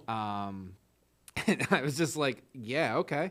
And so I had to kind of figure it out. Yeah. And I remember I drove there like 2 hours early. I learned the song like 2 hours before the show. And no kidding. Yeah, I was so nervous, and like it kept blanking because I kept going through the lyrics in my head. And then once you're on stage, something just kind of happens. Yeah. And it all comes back to you. Yeah. So I got lucky. It was a good time. And I met so many cool people that night. That was the best part about that show. No kidding. Yeah, because here you just playing bar gigs. You're always by yourself. You don't get to really see other artists because you're always overlapping.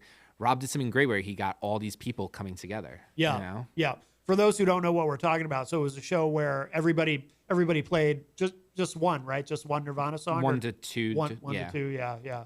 Do you know how many performers there were that night total? It must have been close to 7 or 8. No kidding. Yeah. I met Ben. Do you know Ben Harris? No. I heard him on Rob's show a couple weeks ago. Yeah. So such a nice guy. So we met. We were speaking online already, and then we met from the show, and then he invited me to play at Panucci's Concord. So like, we need more shows like that. Is my point. It's a great artists like to help artists. So I really appreciate Rob for doing that. Yeah. No, that's awesome. Yeah, check out Pembroke City Limits if you haven't been there. It's a great place, and Rob's doing great things there. And All right, you were going to play, and I totally derailed you. No, you're fine. But Temple Mountain is here with us live in studio, and what are you going to play for us? This is a song off Schema. It's called Stages of Attachment, and with a name like that, you would never guess, but it's about my cat. Oh. Yeah. All right, very good. So, let's see.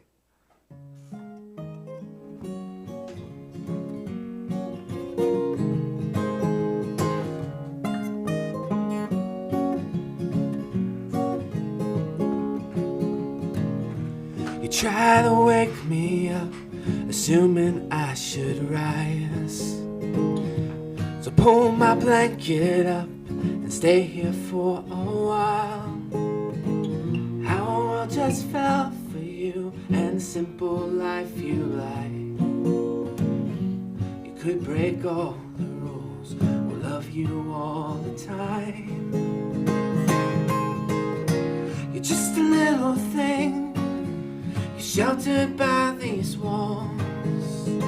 It sees life through golden eyes, little ginger paws. You're just a little thing, your heart is pure and true, bringing love to all you meet and everything you do. I remember the day, an autumn morning drive. 7 were in the room, and you with the sick guy. How your world just came to me, and a family did rise. Heading home, you fell asleep without a pout or cry. You're just a little thing, you're sheltered by these walls. Sees life through golden eyes, little ginger paws. You're just a little thing, your heart is pure and true, bringing love to all you meet and everything you do. And when I get home, it's hello, not goodbye. And when I leave tomorrow, you'll always try and cry. Woke your sister up, assuming she would play. But you know when she's fed up with all your silly games, and the world around you now, how it makes me wanna cry. But you know I'll never frown as you lay by my side. You're just a little thing, sheltered by these walls. You see his life through golden eyes, little ginger paws. You're just a little thing, your heart is pure and true, bringing love to all you meet and everything you do. Bringing love to all you meet and everything you do.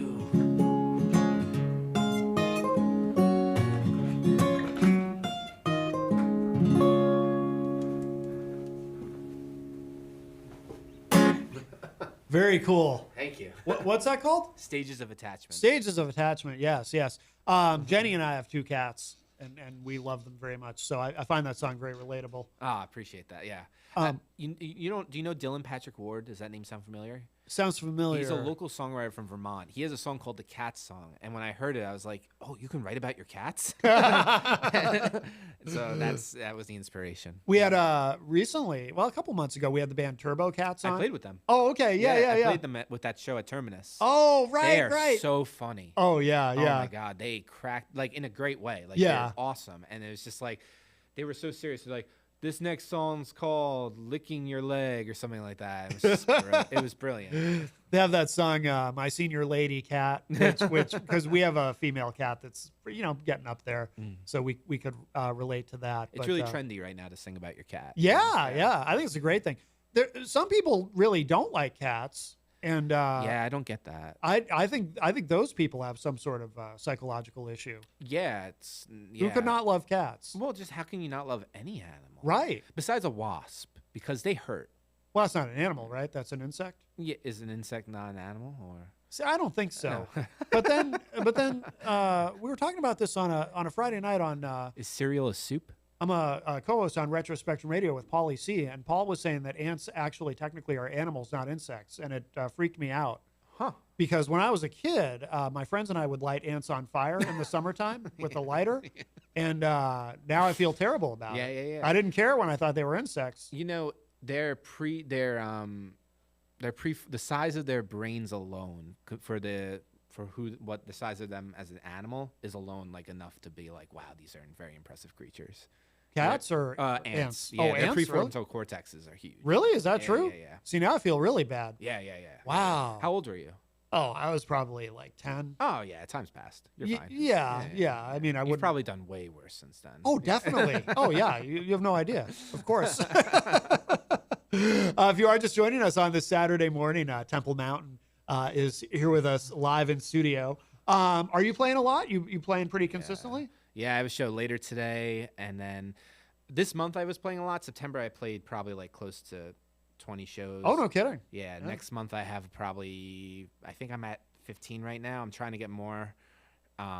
So yeah, it's going to taper down by the new year, but it's slowly growing back. And yeah, 2 weeks ago I played three-hour shows in one day, and wow, that was an incredible accomplishment on my end that I was really proud of. And I always wanted to, because Billy Sheehan of the band Talus said that he once did 3 shows in one day. I was like, I could do that. Yeah. So it was a nice kind of But catharsis. 3-hour shows. Damn. Yeah, I couldn't sing for a little bit after that one, but I had a great time. How did that even happen? Like, how did you end up?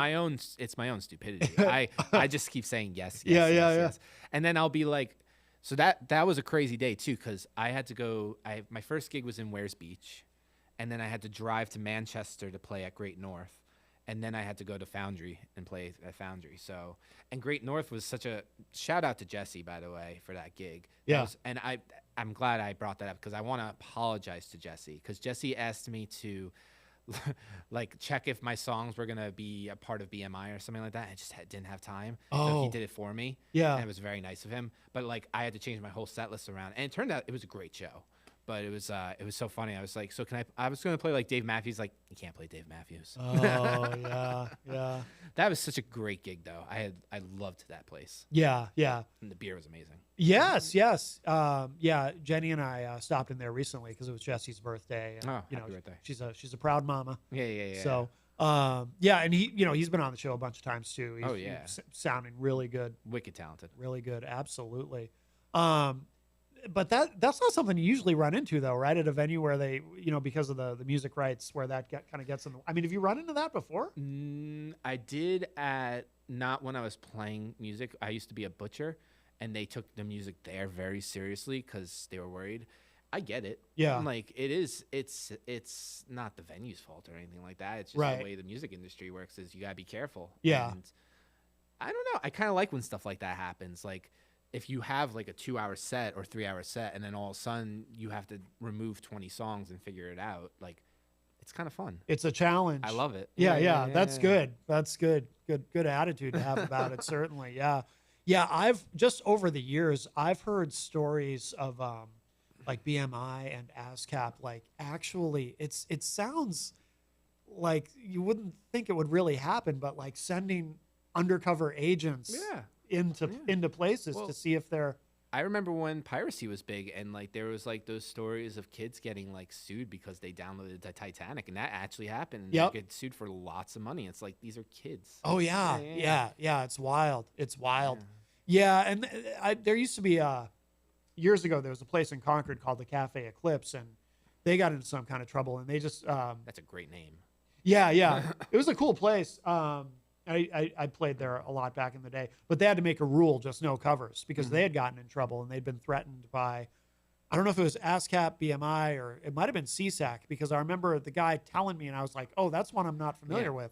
I believe I'm playing a gig in March It's a place that I've been wanting to get. It's hard to get the gig. It's like a 2-year out gig. It's called Stage 33. It's in Bellow Falls, Vermont. Yeah. I'm pretty sure that's part of the rules is I can't play any covers because they don't have any licensing agreement. So it's all going to be originals for like it's like a 40-minute set of original, which is fine. I'm happy to do that. Yeah. If anything, it's refreshing. Yeah. You know, there's not many listening rooms. It's not a fault of New Hampshire, but it's the hardest thing in New Hampshire is there's not many listening rooms. Right. Yeah. Right. No, I agree. When you play covers, do you mix in any originals? Yeah. Always. Yeah. Yeah. You gotta. And they usually people want to hear it too.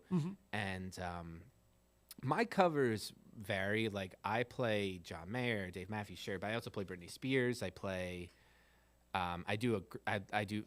Wow, that was almost very braggadocious. I do a cover of "Cake by the Ocean" that I really like.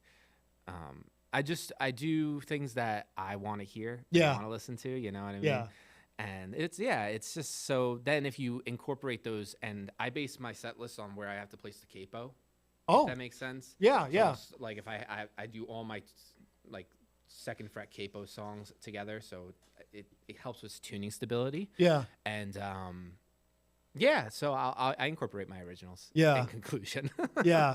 Well, I'd imagine too some of the covers you do, like that Elliott Smith song, I didn't recognize. I'm sure. Have you ever had anyone come up to you and say, "Hey, I really like that song," and they have no idea that it's not an original? Does that happen? The only covers I would say that I do that people don't recognize are Elliott Smith, and Really? I have which saddens me. But I do them as like a kind of way of saying thank you to Elliott. you Yeah, know? yeah. But yeah, usually people pick up on things like it's crazy. You know, people wonder why like.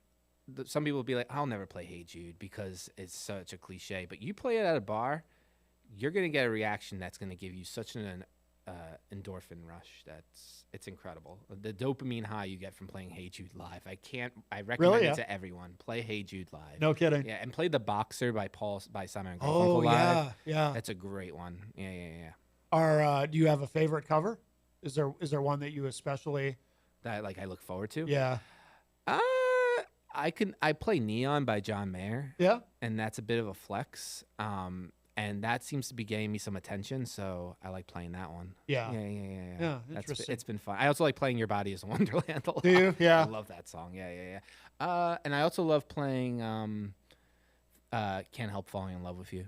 Yeah. By Elvis a lot. That's a great song. Yeah. I would imagine that goes over pretty well. I can see how it would. It's just watching. I've seen like moms bring their little kids on stage to dance or up the front to dance. Oh, and no it just kidding. makes me Yeah. so happy. Yeah. Oh, yeah. That's very cool. Very cool. Have you ever played any covers that you had to ditch because they weren't going over well, or? That's a good question. Yeah, definitely. I tried doing Party Rock by LMFAO. That didn't work. I still do it sometimes, but there's a line in it. It's like half black, half white domino. And like once I sung it out loud, I was like, oh yeah, I'm a cis white male. So there was that.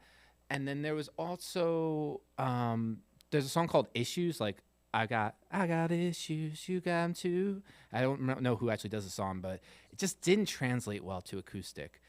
But I'm working on a version. You know the song "I Will Survive"? I'm working on that at the moment. That's like my latest thing. I'm really excited. I think I want to actually like put it on the album. Like, Yeah. I always wanted to have a song like a cover song on the album. Oh, okay. So I might do that. Yeah. Spoiler alert. Yeah, no, I think that would be pretty cool. Now the singles that you're releasing, are these all being recorded at the same studio, or Yeah.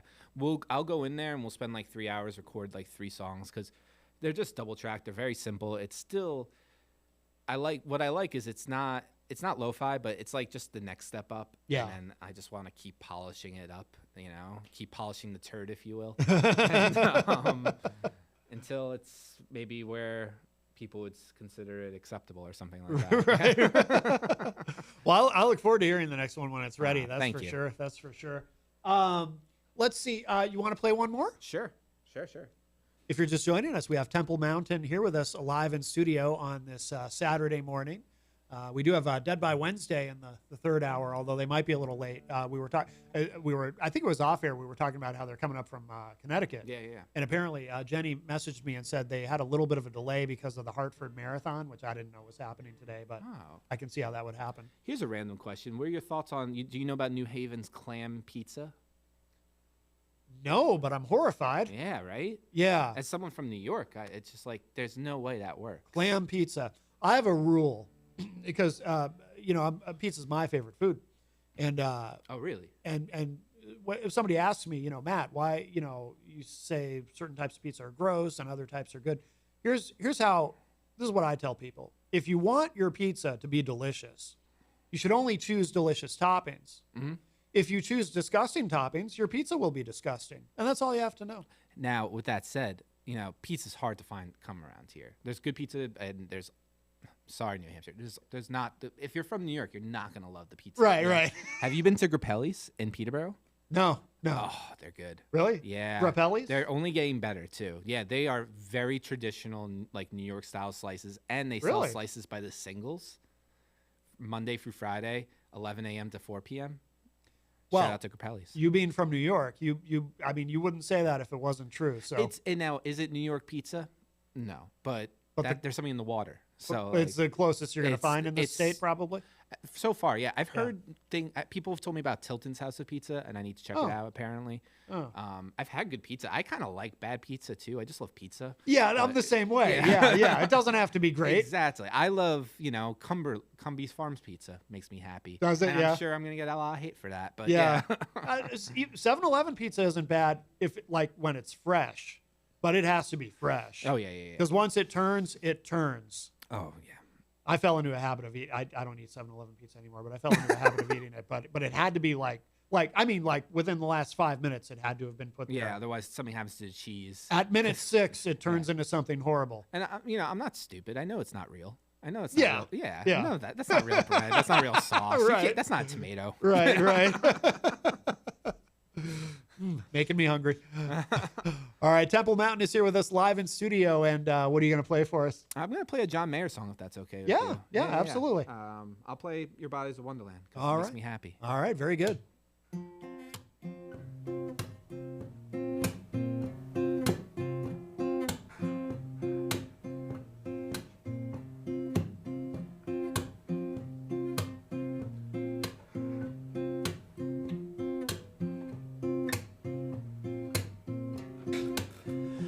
We got the afternoon. You got this room for two. One thing that's left to do. Discover me, discovering you. 1 mile to every inch of your skin like porcelain. One pair of candy lips and your bubblegum tongue. If you want love, we'll make it. Swim in a deep sea of blankets. Take all your big plans and break them. This is bound to be a while. Your body is a wonderland. Your body is a wonder, I'll use my hands. Your body is a wonderland. Something about the way the hair falls in your face. I love the shape you take when crawling towards the pillowcase. You tell me where to go, and though I might lead to find it, never let your head hit the bed without my hand behind it. One love will make it. Swim in a deep sea of blankets. Take all your big plans and break them. This is bound to be a while. Your body is a wonderland. Your body is a wonder, I'll use my hands. Your body is a wonderland.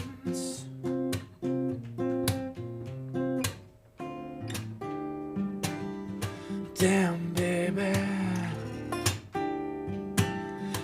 frustrate me. I know you're mine, oh mine, oh mine. But you look so good it hurts sometimes.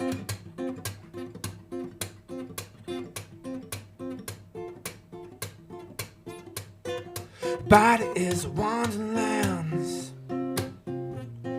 Your body is a wonder, I'll use my hands. Your body is a wonderland. Ba-lam, ba-li-la-dum, da-lam, ba-li-da-lam, da-lam, ba-li-la-dum, da-lam, ba-li-da-lam.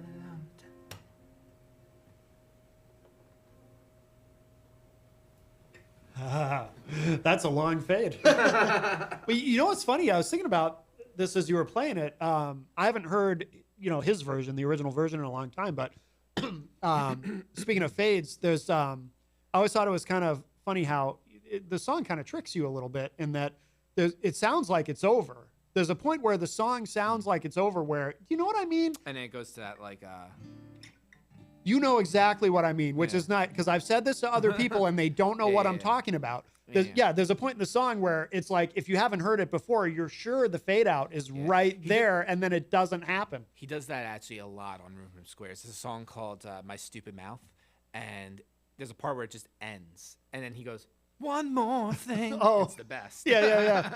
I always liked Clarity. That's a John Mayer song that I really like. Yeah. That's a good one. So we are approaching the top of the hour. Are you playing this weekend anywhere? Yeah, I'm going to Campton, New Hampshire today to play at Mad River Coffee House. Okay. And then I'm playing this Thursday. I play at Kilkenny's in New Hampshire. And then I play in Francistown the following week. I don't know my whole schedule, but I'm all over the place. If you want to find out, www.templemountainmusic.com. I just updated the website too, so... Yeah. Oh, very good. Very good. You do all that yourself? The Yeah. web stuff? Yeah. Excellent. Yeah. No, it's a nice website. Thank you. I'm kind of a website nerd. I look at websites and judge them. I don't know what I'm doing, so that means a lot to me. Well, because a lot of our guests, I look at their websites and it's like, oh, really? No. They're like, I'll have a band on. It's like, oh, they're such a great band, and their website is horrible. If you make money at gigs, put money back into things. I paid for a graphic designer. Shout out to Emily Perry for designing my logo. And ever since that was like a game changer. Like I got so many gigs from that logo. No kidding. Yeah. It's great that you say that though, because that demonstrates that sometimes even just tweaking one thing. Oh yeah. That most people might not think would make a difference. Sometimes just email, tweaking pitch, one everything. thing. Yeah, and learning how to talk to people is so important. Yes. Don't I have a real pet peeve when I hear I know we gotta go, but when I hear an artist almost say something condescending to a person. Yeah. It's just just be nice. Right. It's just do it. Yeah. It's not hard. It's not hard. Doesn't cost anything. No, it's not easy either sometimes, but make it easy. Find a way. Yeah, exactly. Exactly. And that's how you build relationships. Exactly. Absolutely. So you've got, and then are you pretty busy for the rest of the month too? When because I know you said you're starting to slow down, but is that in November? I'm slowing down. I'm taking a little bit of a break just to focus on grad school. So I have 2 gigs left for October. Okay. Now. Yeah. And then I go into the studio on the 30th. Okay. And then November I start again. I think I have 10, 15 gigs or something like that. Okay. Yeah. Oh wow. Okay. And then and Stacy, the new single, which we'll play again to close out the segment thank too, you. because this is out today on all the streaming platforms, and there's a video coming soon-ish. Yeah, in a week. Okay. Yeah, it might. Yeah, I'll probably release it in a week. All right. All right. Excellent.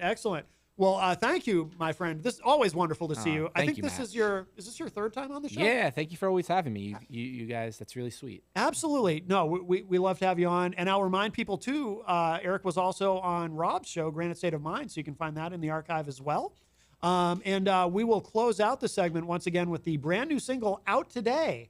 It is called Stacy by Temple Mountain. Thanks again.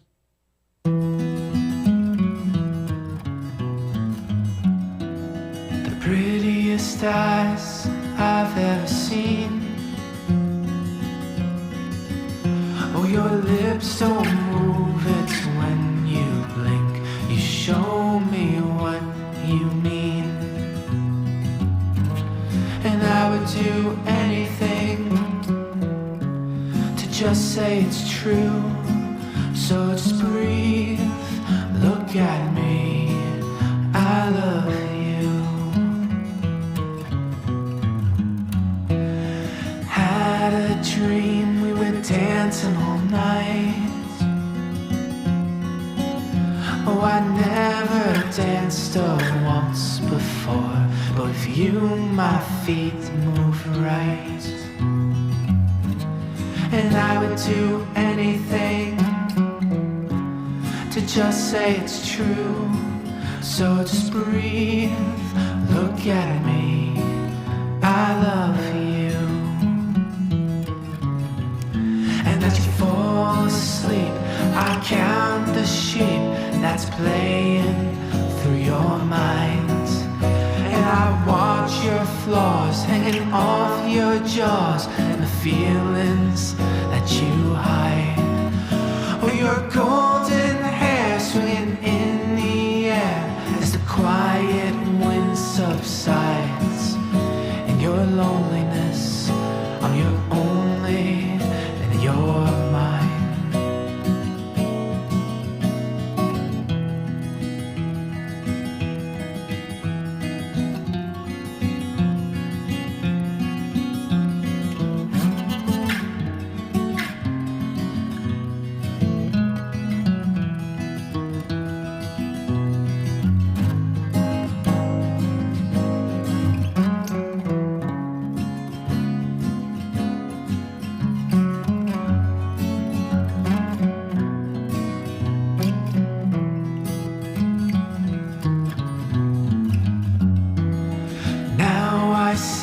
Why they say you and I,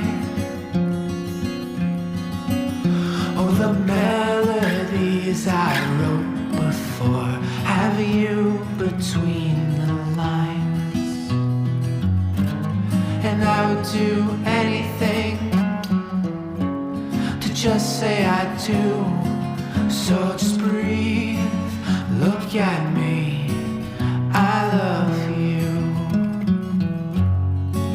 So just breathe, look at me, I love you.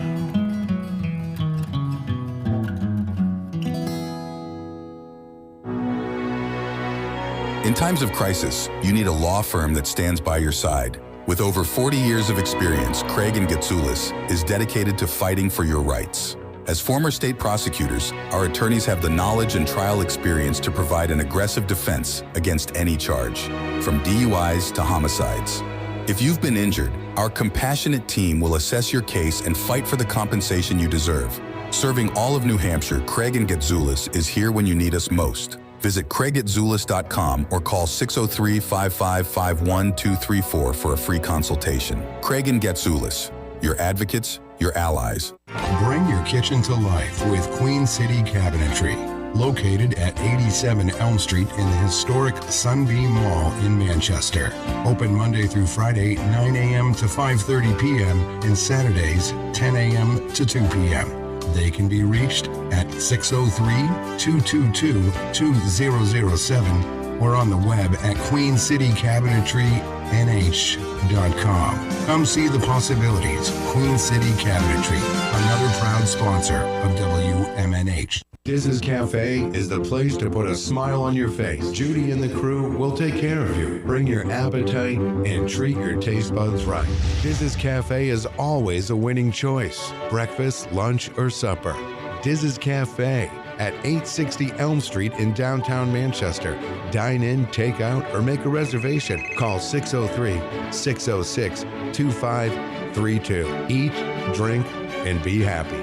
Diz's Cafe. When it comes to keeping WMNH on the air and your own personal or business computer needs, trust Groland Computers. Located on Elm Street in Manchester, Groland handles computer repair, virus removal, and custom-built systems. Are you looking for budget-friendly options? Check out our selection of fully inspected used computers. We offer tailored on-site solutions. No unnecessary expenses here. Visit Groland.com or call Groland Computers at 603-645-0101. Your tech, your way. Trust Groland Computers.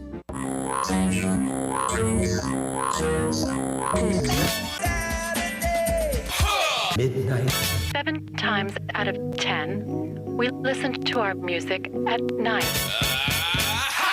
Thus spawned the title of this program. Late Night Delight with DJ Midas, right here on WMNH Manchester. You wanna know why? Because I'm on the radio. Saturdays and Sunday nights, midnight to 4 a.m.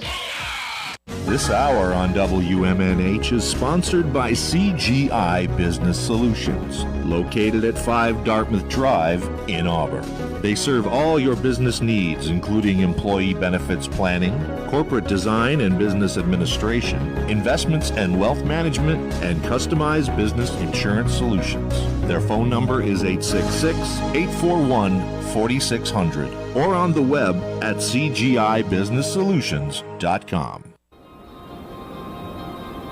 Behold the harmony of airwaves as you immerse yourself in the captivating frequencies of WMNHLP, the sonic heartbeat of Manchester, transcending through the ether at 95.3 megahertz frequency modulation. Our transmissions emanate from the zenith of 1000 Elm Street. Venture into the heart of our creative realm at 119 Canal Street, where innovation and sound collide. We bear the imprimatur of Manchester Public Television Service in the venerable city of Manchester, New Hampshire, USA. Enrich your auditory journey with the depth of our licensed residents. Dispatch your missives to WMNH953@gmail.com or traverse the virtual corridors of WMNHradio.org. Engage with our sonic vibrations by communing with us through the digital channels. Your radio beckons, eager to enthrall you with its mesmerizing cadence and envelop you in a symphony of boundless auditory wonder.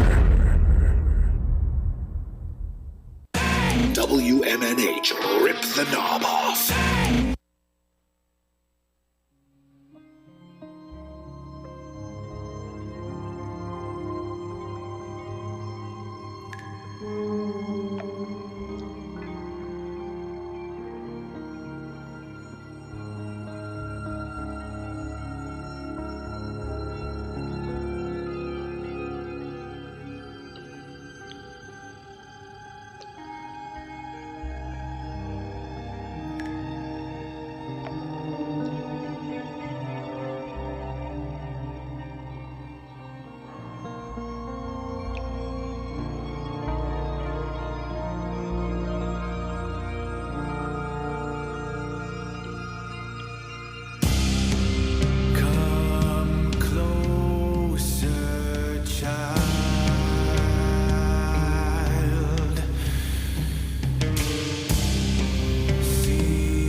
I will be hearing those sounds in my nightmares. That's pretty epic, though. I love that. That track is called Fates Mirrored, and that is from the band Questing Beast. And we had Questing Beast on in the first hour today. We played some of their music and had a great conversation with Shane and Jane. And of course, in the second hour, we had Temple Mountain here with us live in studio. A great conversation with him, and he played a bunch of songs live for us. This is Matt Connarton Unleashed, and we are live from the studios of WMNH 95.3 FM in glorious Manchester, New Hampshire. Today is Saturday, October 19, 2024. Welcome. If you are listening live on Saturday, so here's what's going on. We are supposed to have guests in the third hour, a couple of guys from the band Dead by Wednesday. They've got a brand new single, and I don't know exactly where they are in their trip here. My understanding is Jenny messaged me. They are on their way. The problem is they got stuck in I didn't know it was today, but the Hartford, they're from Connecticut. And apparently today is the Hartford Marathon. And that delayed them and set them back time-wise. So hopefully they're able to still get here. Jenny had said they're running 30 minutes behind. So that would put them here by 11:30 if that holds up. So hopefully we'll still be able to have them.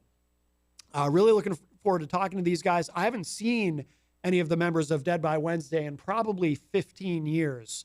It's been a long time. So we'll see what happens. I do want to, and whether they make it here or not, I will play the new single. It's not a world radio premiere. It has been on the radio apparently, but they did a cover of No Easy Way Out by Robert Tepper. I think that's the original artist name, Robert Tepper. From what movie is that from? It's one of the Rocky movies. It's not the first Rocky movie though. I forget which one it's from. Anyway, they did a cover of that. Ain't no easy way out. That song, and it's really good. I listened to it. They sent it to me to play on the show today, and I listened to it like 5 times in a row. I loved it so much. So very, very cool. So we'll see what happens. Hopefully they're able to get here. And we'll love to talk with them. We might only have a diminished segment with them. Unfortunately, it is a live show, and we end promptly at noon. But we'll see. We'll see. But but I'll play the track regardless. I mean, even if it looks like if it's close to the end of the show and they're not here, I'll go ahead and play it because I do want to share it with you. And like I said, I know they're trying to get here. So here we are.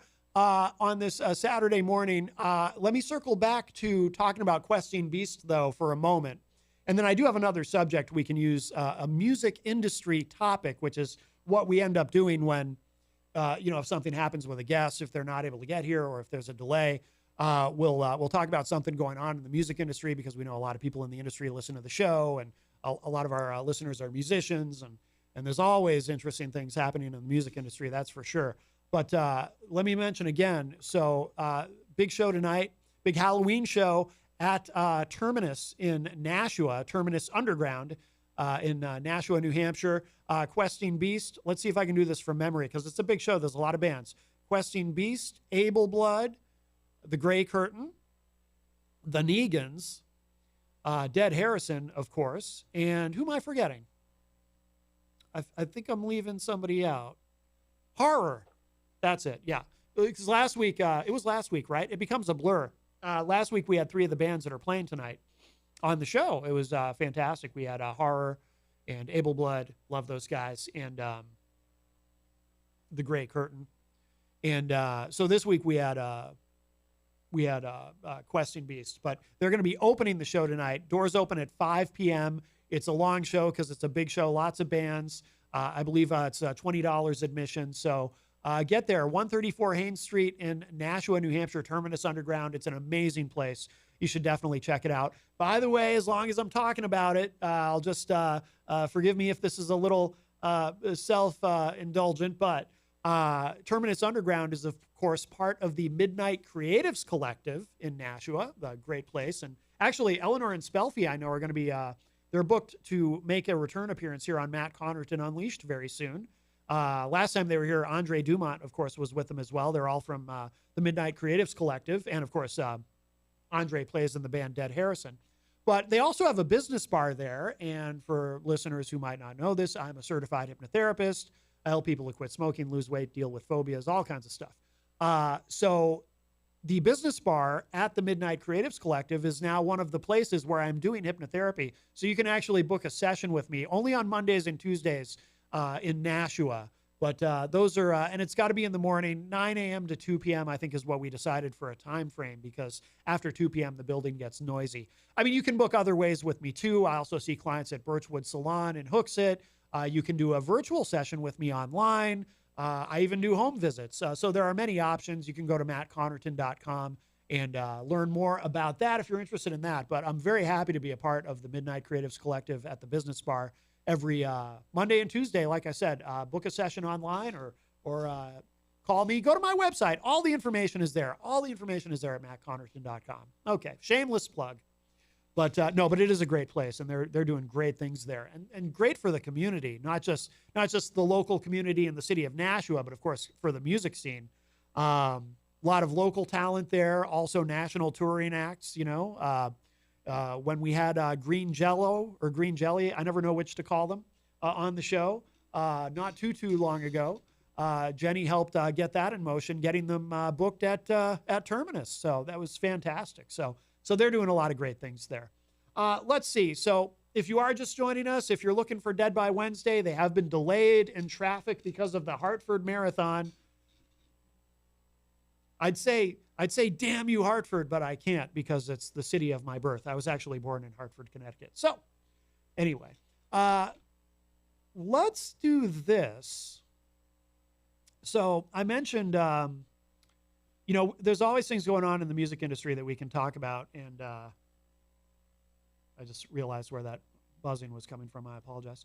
There's always interesting things going on that we can talk about. And we always have something. I like to keep something kind of in my back pocket in case something like this happens with a guest, especially as we move into cold and flu season. These things will happen. There's a story involving the Pretenders, rock legends, the Pretenders. They've been around for decades and decades, of course. And there's a little bit of controversy around the band. Now, and it's, by the way, it seems like these days, controversy in the music industry, it stems from, well, either AI-related issues, which is what we talk about a lot, or issues in terms of the live touring business. We've done a couple of segments on the Oasis tour and some of the issues around that. And then, of course, there's the Limp Bizkit lawsuit for $200 million against UMG, Universal Music Group. And I thought about maybe talking about that today. And maybe, you know, maybe we will if the guys from Dead by Wednesday don't get here. You know, maybe we'll go to that after we finish talking about this. But so the Pretenders, they have done something controversial, but it has nothing to do with ticket prices or the availability of tickets and all that goes wrong there. This is what's going on with the Pretenders, and I think this is interesting. And this is from, what website is this? AmericanSongwriter.com.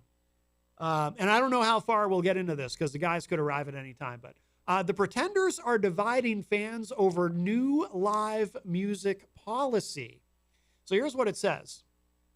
With a decades-long career under their belt, the Pretenders are no strangers to the dynamics of live performances. But an October 2024 shakeup prompted by frontwoman Chrissie Hynde has left many wondering if she's lost touch with the proper relationship between fans and musicians.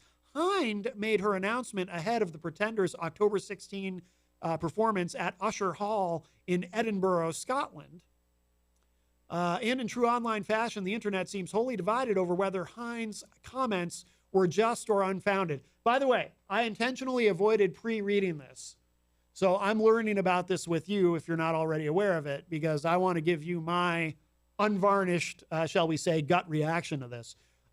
So it says here, the Pretenders embarked on an almost exclusively sold-out tour of the UK in October. Stops include Oxford, Bristol, Portsmouth, and London, among other large cities. But just before the band made their way to Scotland's capital to perform at Usher Hall, Chrissie Hynde shared a message on social media that angered many fans. And here's what she said, quote, "First of all, thank you to everyone who's come to see our shows. We're in the home stretch of this year's tour, and it's been a real pleasure. fantastic cities and fantastic audiences. We've had a great time playing for you. One thing we feel obliged to explain, when we go on tour, the whole point is for the band, the whole point of it for the band is that we are playing to a different audience every night. That's why we go on tour. So if we're in Edinburgh, like we are tonight, we look forward to seeing local faces. This is what makes it new for us every night. We appreciate those of you who follow us and buy tickets for multiple nights. So please don't be offended if we request you to move out of the front row. All we are asking is that you give the local fans a chance. This is what keeps it new for us, especially after being on tour for so many months, unquote. Okay. Again, I did not pre-read this. I didn't know this is what this was about. My gut reaction, and by the way, I'll open the phone line too. If you have a reaction to this, 603-250-6007. If you'd like to chime in, or of course you can chime in the chat room. But the studio line is open, 603-250-6007. My gut reaction to this is, what are you doing? Why would you? This is weird to me for a couple of reasons. Number one, why would you go out of your way to alienate your fans that way, your diehard fans? Because obviously, if anybody is actually going and following the band around, buying tickets to multiple shows, you're only doing that, unless you're a scalper, you're only doing that if you're a diehard fan. So why would you want to alienate your most dedicated fans like that? That's bizarre. And I think really self-sabotaging. It's really strange.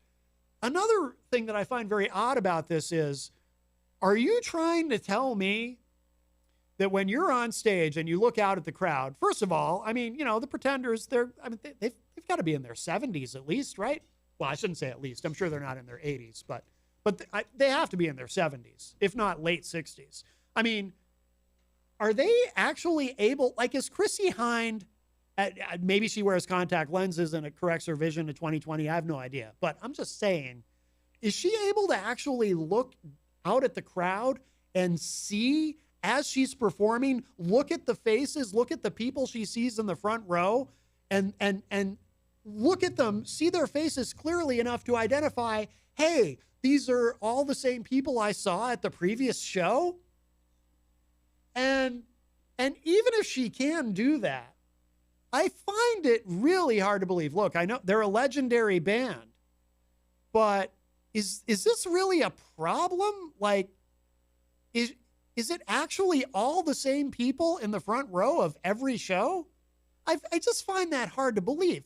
Yes, there are people who will, if they really love a band, if they're a diehard, if they're a super fan, they'll buy tickets and try to go to as many different shows as they can. I mean, you know, look, I'm a Kiss fan. Kiss is my favorite band of all time. I know plenty of, I never did it, but I know plenty of Kiss fans who, you know, when Kiss would go on tour, especially the farewell tour, because it was in theory the last time you'd see them, right? The end of the road tour.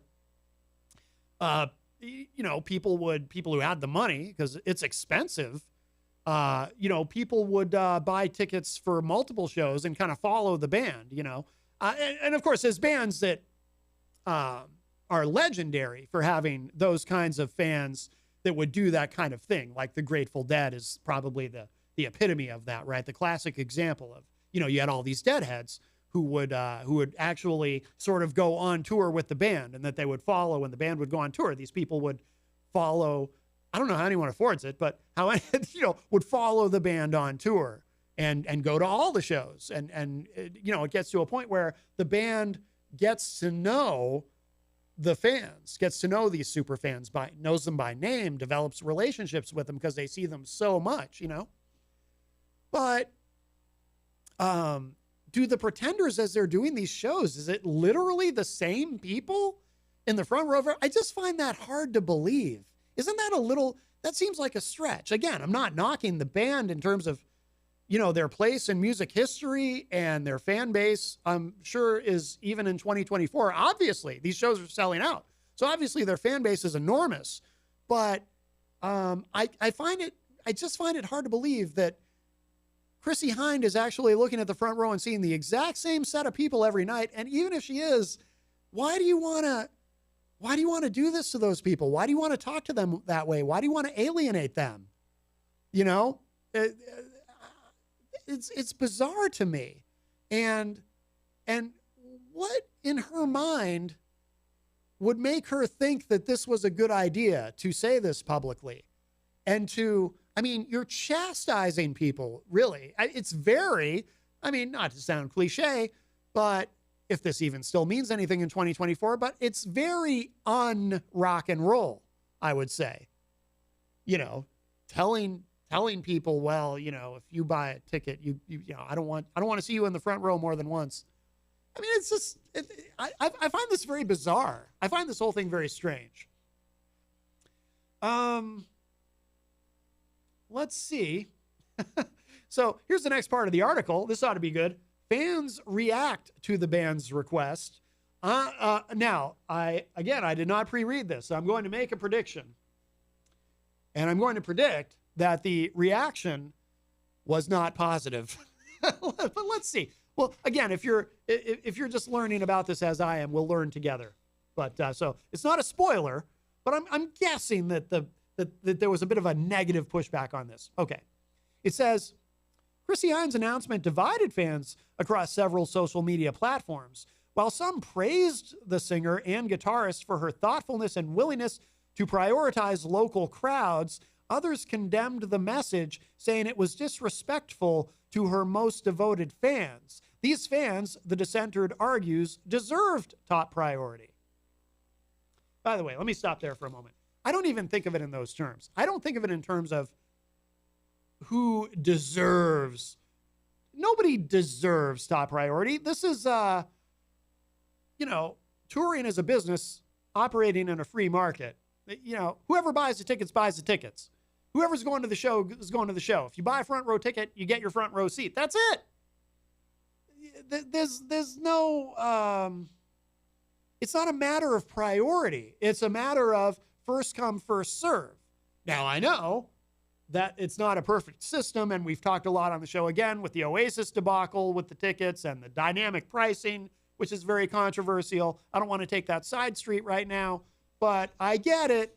But look, it's not a matter of, if you really want to quote unquote prioritize local crowds, then maybe if you can, maybe you devise this might be too convoluted and complex, but you could do it. Devise a system where when you buy a ticket, if you show residency, sound like I'm talking about voting, but we don't do politics here.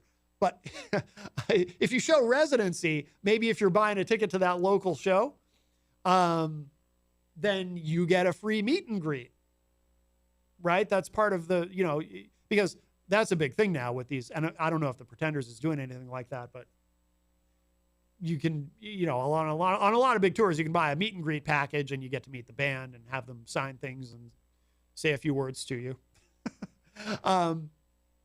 I don't know. You could do something like that. You could do something special. If somebody proves their local residency, they get to meet you. I don't know. If you're really that serious about this, but this is just strange. This is just strange. Okay, so here's an example. Here's some examples of some of the reactions.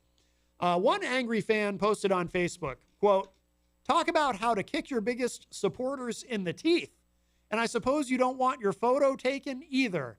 Get off the stage if you can't appreciate the people who have kept you there." I just found this statement really insulting. Talk about taking your biggest supporters for granted. Sorry, we're bored of your, quote, "Sorry, we're bored of your faces," unquote. Yeah. Again, Chrissie Hynde is not, clearly it is not her intention to kick Pretenders fans in the teeth, but she just doesn't want to have to see your teeth. She doesn't want you close enough. She doesn't want to have to see your teeth on more than one night, I guess. Other self-described Uber fans stood by Hynde's request. Okay, so here's an example of a supporter. One commenter said, quote, "It's not always about you. At this point in time, it's about the band who wants to keep things fresh at the end of a long tour for the benefit of all those who attend. And for local fans, 99% of whom this is their only and maybe last chance to see the band. You don't own the band and shouldn't own the front row experience. And well done, Chrissy, for having the guts to courteously point that out, unquote. But the commenter says here, this commenter is saying, well, 99% of these people, this will be their only chance to see the band. So that kind of undercuts the point, doesn't it? Okay, Dead by Wednesday is here. So I'm going to go let them in, and I'm going to play this, the new single, their cover of No Easy Way Out. Check this out. This is really good.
So good. No Easy Way Out.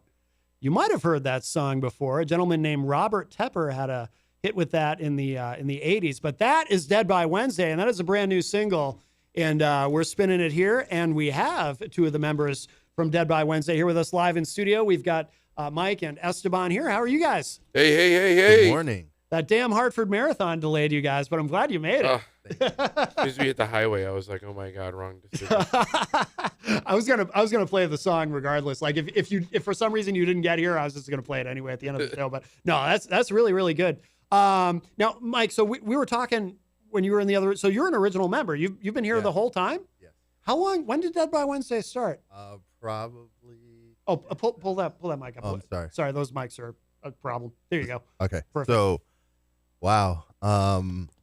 I think Opus and I met probably late 03. The idea conjured up around 04 and made it official 2005. Okay. Yeah. I thought it had been about 20 years. Yeah. Wow. Wow. Yeah. Gone in the blink of an eye, right? It goes quicker than we know. That is true. And Esteban, how long have you been in the band now? This January will be 5 years. 5 years? 5 years already, Mike. Yeah, I know. Wow. Does it seem longer to you, or does it seem quicker? Like that. Like that? Yeah. In a way, it seems longer, but then when you think back at it, you're just like, it went by super fast. Yeah, no doubt. What went into the decision to cover this song? It's not. I don't think I've ever heard anyone cover "No Easy Way Out," but I always like the song. It's catchy as hell, and it sounds great. Like, why did you guys pick that song? You want to take it? So Opus is a big Karate Kid and Rocky fan, and I mean, who doesn't like Rocky? Right. You know what I Yeah. mean? So yeah. It was. I think it originated with Opus and Dave. And then how did it come about? It was Opus presented the idea, and usually I say that, but I do recall when I watched Rocky IV as a kid, I heard that song, and I was like, wow, I bet this song could take off like the previous, Eye of the Tiger, the previous, the Rocky series always had a hit single. Yes. Yep. So I was like, okay, this will probably be it. And it just kind of fizzled out. So when he presented the idea, I was like, possibly. Yeah. And then we just kind of toyed around with it, and he kept pushing it. It's like, hey, try it, listen to it. Yeah. So he kept pushing it, and it just morphed, Well, then we jammed it that one time in the space, and then we were just like, oh, it kind of sounds really good. Yeah. Yeah. So. No, it's excellent, and it's already getting played on Sirius XM. Yeah. Playing it, right? Yeah. It's actually been playing there, I think, since the third. It's been a week. Third or seventh, something like that. It's been. I know it's been a week. Yeah. At least a week. Yeah. Excellent. I assume this is part of the live set now. You guys playing this live? We are going to introduce it into the set in 2 weeks. Nice. At Swarmy Fest? Yeah. Excellent. Yeah. Looking forward to Swarmy Fest and seeing you guys. Me too. It's been a long time since I've seen you guys live, so really looking forward to this. Yeah. The last time we were on stage was May. Okay. Yeah. June. Yeah. Playing in June. Yeah. So it's been a minute for us. Yeah. And then now you've got a big next year, right? There's a big tour. Yeah, we got a tour that's happening in January, starting January 7th in Brooklyn, and then ending January 12th, I believe, in Albany. And we're running with Skin Lab. Oh, very good. Yeah. Very good. Have you toured with them before? Or? No, it's exciting. This is the first time. I mean, we've hung out with some of those dudes out in California, out in NAMM, but this is our first time actually jamming with them. So pretty excited. Yeah. And then we've got another run in March with Category 7. Okay. That is the new supergroup. I know John Bush is the vocalist. Oh. It's like a who's who of, I'm trying to pull up the members, but Jason Bittner is the drummer. Jason Bittner's on drums. Okay. John Bush on vocals. And then Didn't they got a former member of Exodus? I believe so, yeah. It's a great lineup. I'll have to look that up. We're doing a few shows in March supporting their tour. Yeah. With them and Exorder. Exhorter. Okay. Someone who else? Exhorter, Hand of the Tribe. Hand of the Tribe. Yep. Category 7. Yeah. Oh, very good. Very good.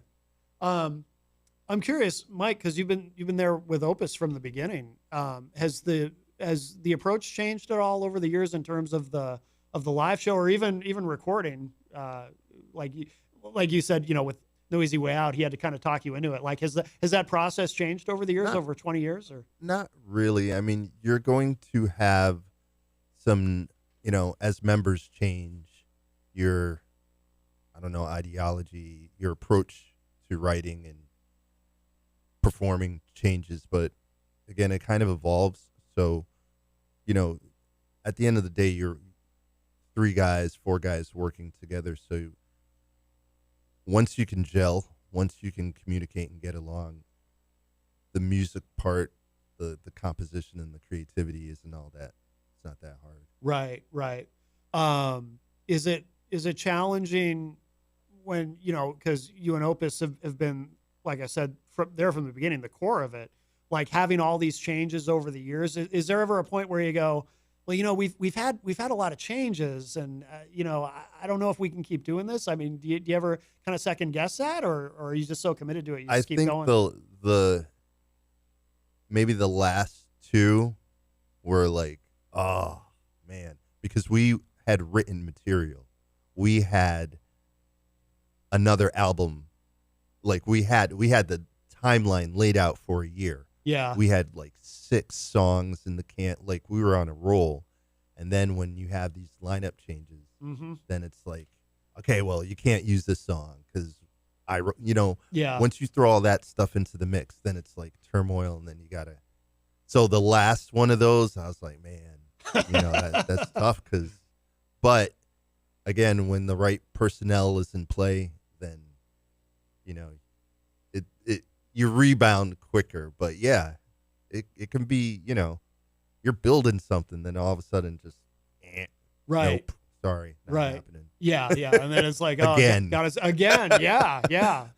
Absolutely. Yeah. So Esteban, how did you come to be in the band? How did you become the singer? So it was right before COVID, I believe, January of 2020. The band had gotten a call. We were going to go on a 30-day tour. And yeah, it was like 4 or 6 weeks. It was. I think it was slated for 6, but realistically, there was no way it was going to be 6. I didn't buy into that, but I think we had at least 3 or 4. Yeah, it was long. I knew we had to take like a week and a half off because they had to break into Canada and another band was going to hook up. But it was the band had gotten slated for that, and the vocalist before me had just picked up a new career. Oh, so it was like one of those things of like, what do I do? Do I go on tour, pass up the opportunity? So I mean, anybody would have taken the opportunity he did. So yeah. And at that point, I was with another band, a smaller local band, and Opus had given me a call, and he was just like, "Hey, come down and audition." And I think, what was it, like 2-3 days later, I came down and auditioned. And then like 3 days after that, I got the call, and they were just like, "Hey, come aboard. Yeah. If you want to come on this tour." I'm like, sweet. Requested the time off of work and everything, and then dun dun dun, COVID. Yep. When you auditioned, did you know? Like, did you get? Because sometimes guys will say, I auditioned for this band and I just knew it felt right. Yeah. Like, did you know it or? For me, it felt really good as soon as I got there. Like, just the energy when we jammed and everything, it felt right. Yeah. It felt good. Yeah. Did you know Mike right off the bat that he was the guy? Yeah. I mean, I know he's sitting right next to you. Put you on the spot. No, I remember feeling like, all right, this is like a seamless transition. Yeah. Like, I don't remember any like, I don't know. Yeah. Like we clicked like that. Yeah. And yeah. And that's nice when that happens too, when you can have a seamless, because I've been in bands, not at the level that you guys are at, but I know like when this changes and it's like, when someone new comes in and they're just the right person right away, it's like, oh, thank God, this is going to be easier than. And prior to him, we had a couple auditions. We had some, and like you knew within the first 2 minutes. You're like, all right, I'll give the guy the benefit of the doubt, and then 5 minutes later, you're like, all right, no. Yeah, yeah. What So- like when others would audition, like what would be the prop? Like were they just not up to the to the material, or We had one dude, like, I want to say I didn't hear what he had done before. I think I knew he was in a band. They told me, all right, he's singing in this band. And I think I heard a song. I was like, okay, sounds great. He comes in, and I don't know, maybe he just doesn't audition well, but he was nervous as, I don't know if I can curse on this, but he was nervous as anything. Yeah. Yeah. And he, to compensate for that, he had been drinking. Oh, so no. he shows up like reeking of alcohol. Oh, wow. Nervous. Now that combination, you can't sing. Right. You right. know? And then it was like, look, guys, like, so we said, look, go home. Yep. Let's try this again. Oh, it was nice of you to say, let's try Yeah. this again. That's He came back. pretty generous. He came back. Yeah. Still, better, but no. So we had like stuff like that, or people who tell you they're going to come down and then they don't. Yeah. Stuff like that. Usually the best I found is through word of mouth, or like bands who know other bands, or Yeah. approach other people. The way I met Opus, I approached him and I was like, look, dude, you and I should start a band. I never met him. No kidding. Yeah. I was like, I'm a better bass player than the guy that you're playing with right now, and we need to start a band. Yeah. So sometimes you got to just like, talk to people. Yeah, exactly. Exactly. Yeah. Was that intimidating? Because he's an intense guy. I think. I mean, from when I've met him, he's. I was at a point, yes, you're right. Yeah. And it was, but I was at a point at the time where I was looking for something serious, and all the bands that I auditioned for at the time, they weren't serious. They weren't on it. And he was. Yeah. So I was like, I've got nothing to lose. Exactly. Yeah. Yeah. You got to take So, take but that yeah, chance. you're right. Yeah. It's, he had a big mohawk. Yeah. Just had a G-soul. So, Yep. he, Opus, everyone knows. Yeah, yeah. So, yeah, it was like who is this guy? Larger than life, like, personality, but Right. But yeah, you are correct. Did you, Esteban, like other bands that you've played in, were they similar in terms of the, your vocal approach? Obviously it's intense, and did you sing that way in other bands prior to this, or? Yeah, I mean, I think that was probably I mean, it was still difficult to transition, but the easiest point of the transition was the vocal style was still the same way. I went from, scream singing to scream singing again. Yeah. So it was pretty accommodating in those terms. Yeah. I'm always fascinated by that, by singers who can do that. Do you have to do anything to kind of protect your throat? Like, do you have any kind of a regimen? Yeah, I mean, just like any other vocalist, you have to watch what you do, prior and post, performances. You have to make sure you're hydrated, teas, things like that. I normally steam my face, and I take like the normal Vapo steamer that Yeah. you use like when you're sick. Yeah, yeah. So I use that, and it's like a instant hydrator to my voice and like nasal passages and stuff. So I do that, and I normally drink some tea beforehand. I do some warm-ups and then get into it, and then afterwards I normally try to steam my voice. Like when we're on tour especially, I try to steam my face before I go to sleep. Oh, okay. For sure. So if you do that before you go to sleep, when you wake up, you're Yeah, pretty- a little bit, because I mean it all depends on the atmosphere of the club too, because Yeah. they may be using steam machine, fog machines. Yep. Like when we were in Europe, smoking was allowed in clubs, so that Oh, was really? Yeah. That was, man. Oh, that was rough. Yeah, I can imagine. Yeah. The thing is, we haven't been used to it here in the Right. U.S. for 20 plus years. So Right, right. Going over there, you're just like, oh, I forgot about this. They stuck us in the smoking room as our, all right, keep your gear and all your cases and everything, and you can hang out here. Oh, no. In the smoking room. Oh, with wow. no ventilation. Maybe a window. Oh, It was that's horrendous. Brutal. Yeah. Brutal. I mean, no fault to them culturally. Right, yeah, that's just their culture. It's their We culture. weren't- It's we just- weren't prepared. Yeah. I was like, oh my God, I'm going to die. By the way, where do you guys record? Does Opus, does he have a recording studio or?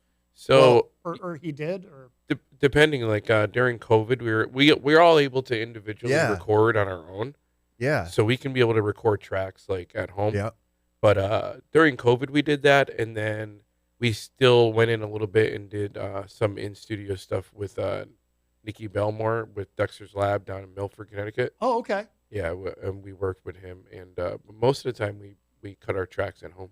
Yeah. Okay, yeah. COVID, it forced us to, utilize this technology that was already there. Yep. But a lot of the tracks on our last album were done, like I would record my bass tracks on my computer, like while I was on vacation with my family or something, and I'd send in bass tracks for a couple songs.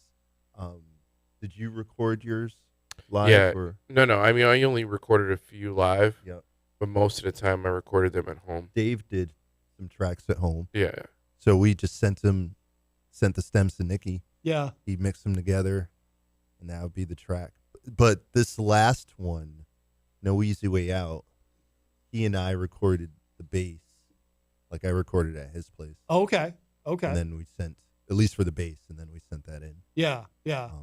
So yeah, we've been, it's like, I don't know, there doesn't need to be a central location for everything, so. It's amazing, isn't it, to live in a time where we have all this technology and we can do all this stuff. And, crazy. It comes up a lot on the show too about how, the pandemic was terrible, but you have to find these silver linings where you can. And one big silver lining is it did kind of force people to be creative in terms of how they do things and find ways to be creative they maybe hadn't considered before. It created a new industry. Yeah. It's amazing. Like, and people, unless you grew up in an era where that was not possible. Yep. It's just, to me, it's crazy that I can record a track that can literally, like, No Easy Way Out. Like, when I was recording it and when I was coming up with my bass parts, you're not thinking of you're thinking of the end process, but you're not thinking of, but it's just crazy to me to record this in a house or a basement and have it broadcast globally. Yeah. And sound pristine. I know. Mike and I have talked about that many times, Yeah. like on tour. It's like, I love it. We have the ability to be able to record anywhere we want. Like, back in the day, bands had to lock themselves away for or weeks like at the a time.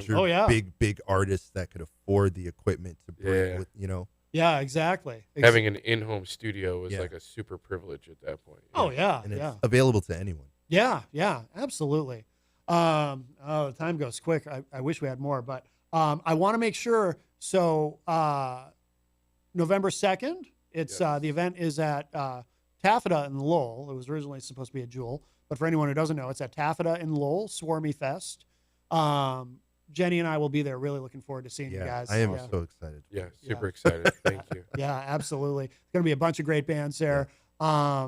What should anything you want people to know about? Obviously, you want them to know the new single is out, your cover of No Easy Way Out. And what should people know else about what you guys are doing? Wow. Check us out on our social media feeds. We've got some shows coming up that you got a couple tours coming. Yeah, the tours with Skin Lab. The Skin Lab tour. Yeah. That's going to be Northeast show. January 7th through Northeast 12th. region, and our final date is January 12th. Is that the one in Albany or Pennsylvania? Yep, that's all one in Albany. We start in Brooklyn on the 7th. We go Brooklyn, New Jersey, Pennsylvania, Massachusetts, Connecticut, and then back up to Albany. So hopefully listeners out there can be able to link up with us at some point in one of those shows. I'd love to have you guys come out. Yeah, excellent. And we'll close out with Wasteland. And this you were saying off here too. This won an award or was nominated for an award? Yeah, we got nominated for 2 categories. We got nominated for New England Best Metal Band and also Best Music Video. And Wasteland, this is the one we filmed out in the the Mojave Desert, California for Wasteland weekend. Yeah. Oh, the video is wild. It looks like that was. I mean, was that as big a production as it looks like? I mean, it's like watching a mini movie. It's, we had hooked up with another festival that was happening. We were playing that we there. performed at. Yeah. And our videographer, she happened to be there. We got the permissions and the rights to be able to film, and wow, everybody was with it, and it was kind of like it was a last minute spur of the moment thing, and everybody was on board, so we just ran with it. And oh, that's cool. Yeah, it was a happy accident. Yeah, that's amazing. That's amazing. Great job. I recommend people check it out, the video for Wasteland. All right, we got to go. Guys, thank you so much. Thanks so much. Again, sorry for being us. a little bit late, but we love you guys, and check us out. And we will see you on November 2nd. Yes. At Taffeta and Lowell at Swarmy Fest. All right, very good. And if you missed any part of today's show, it'll be up in just a little bit, but we will leave you with this. Check this out. This is Wasteland. This is Dead by Wednesday.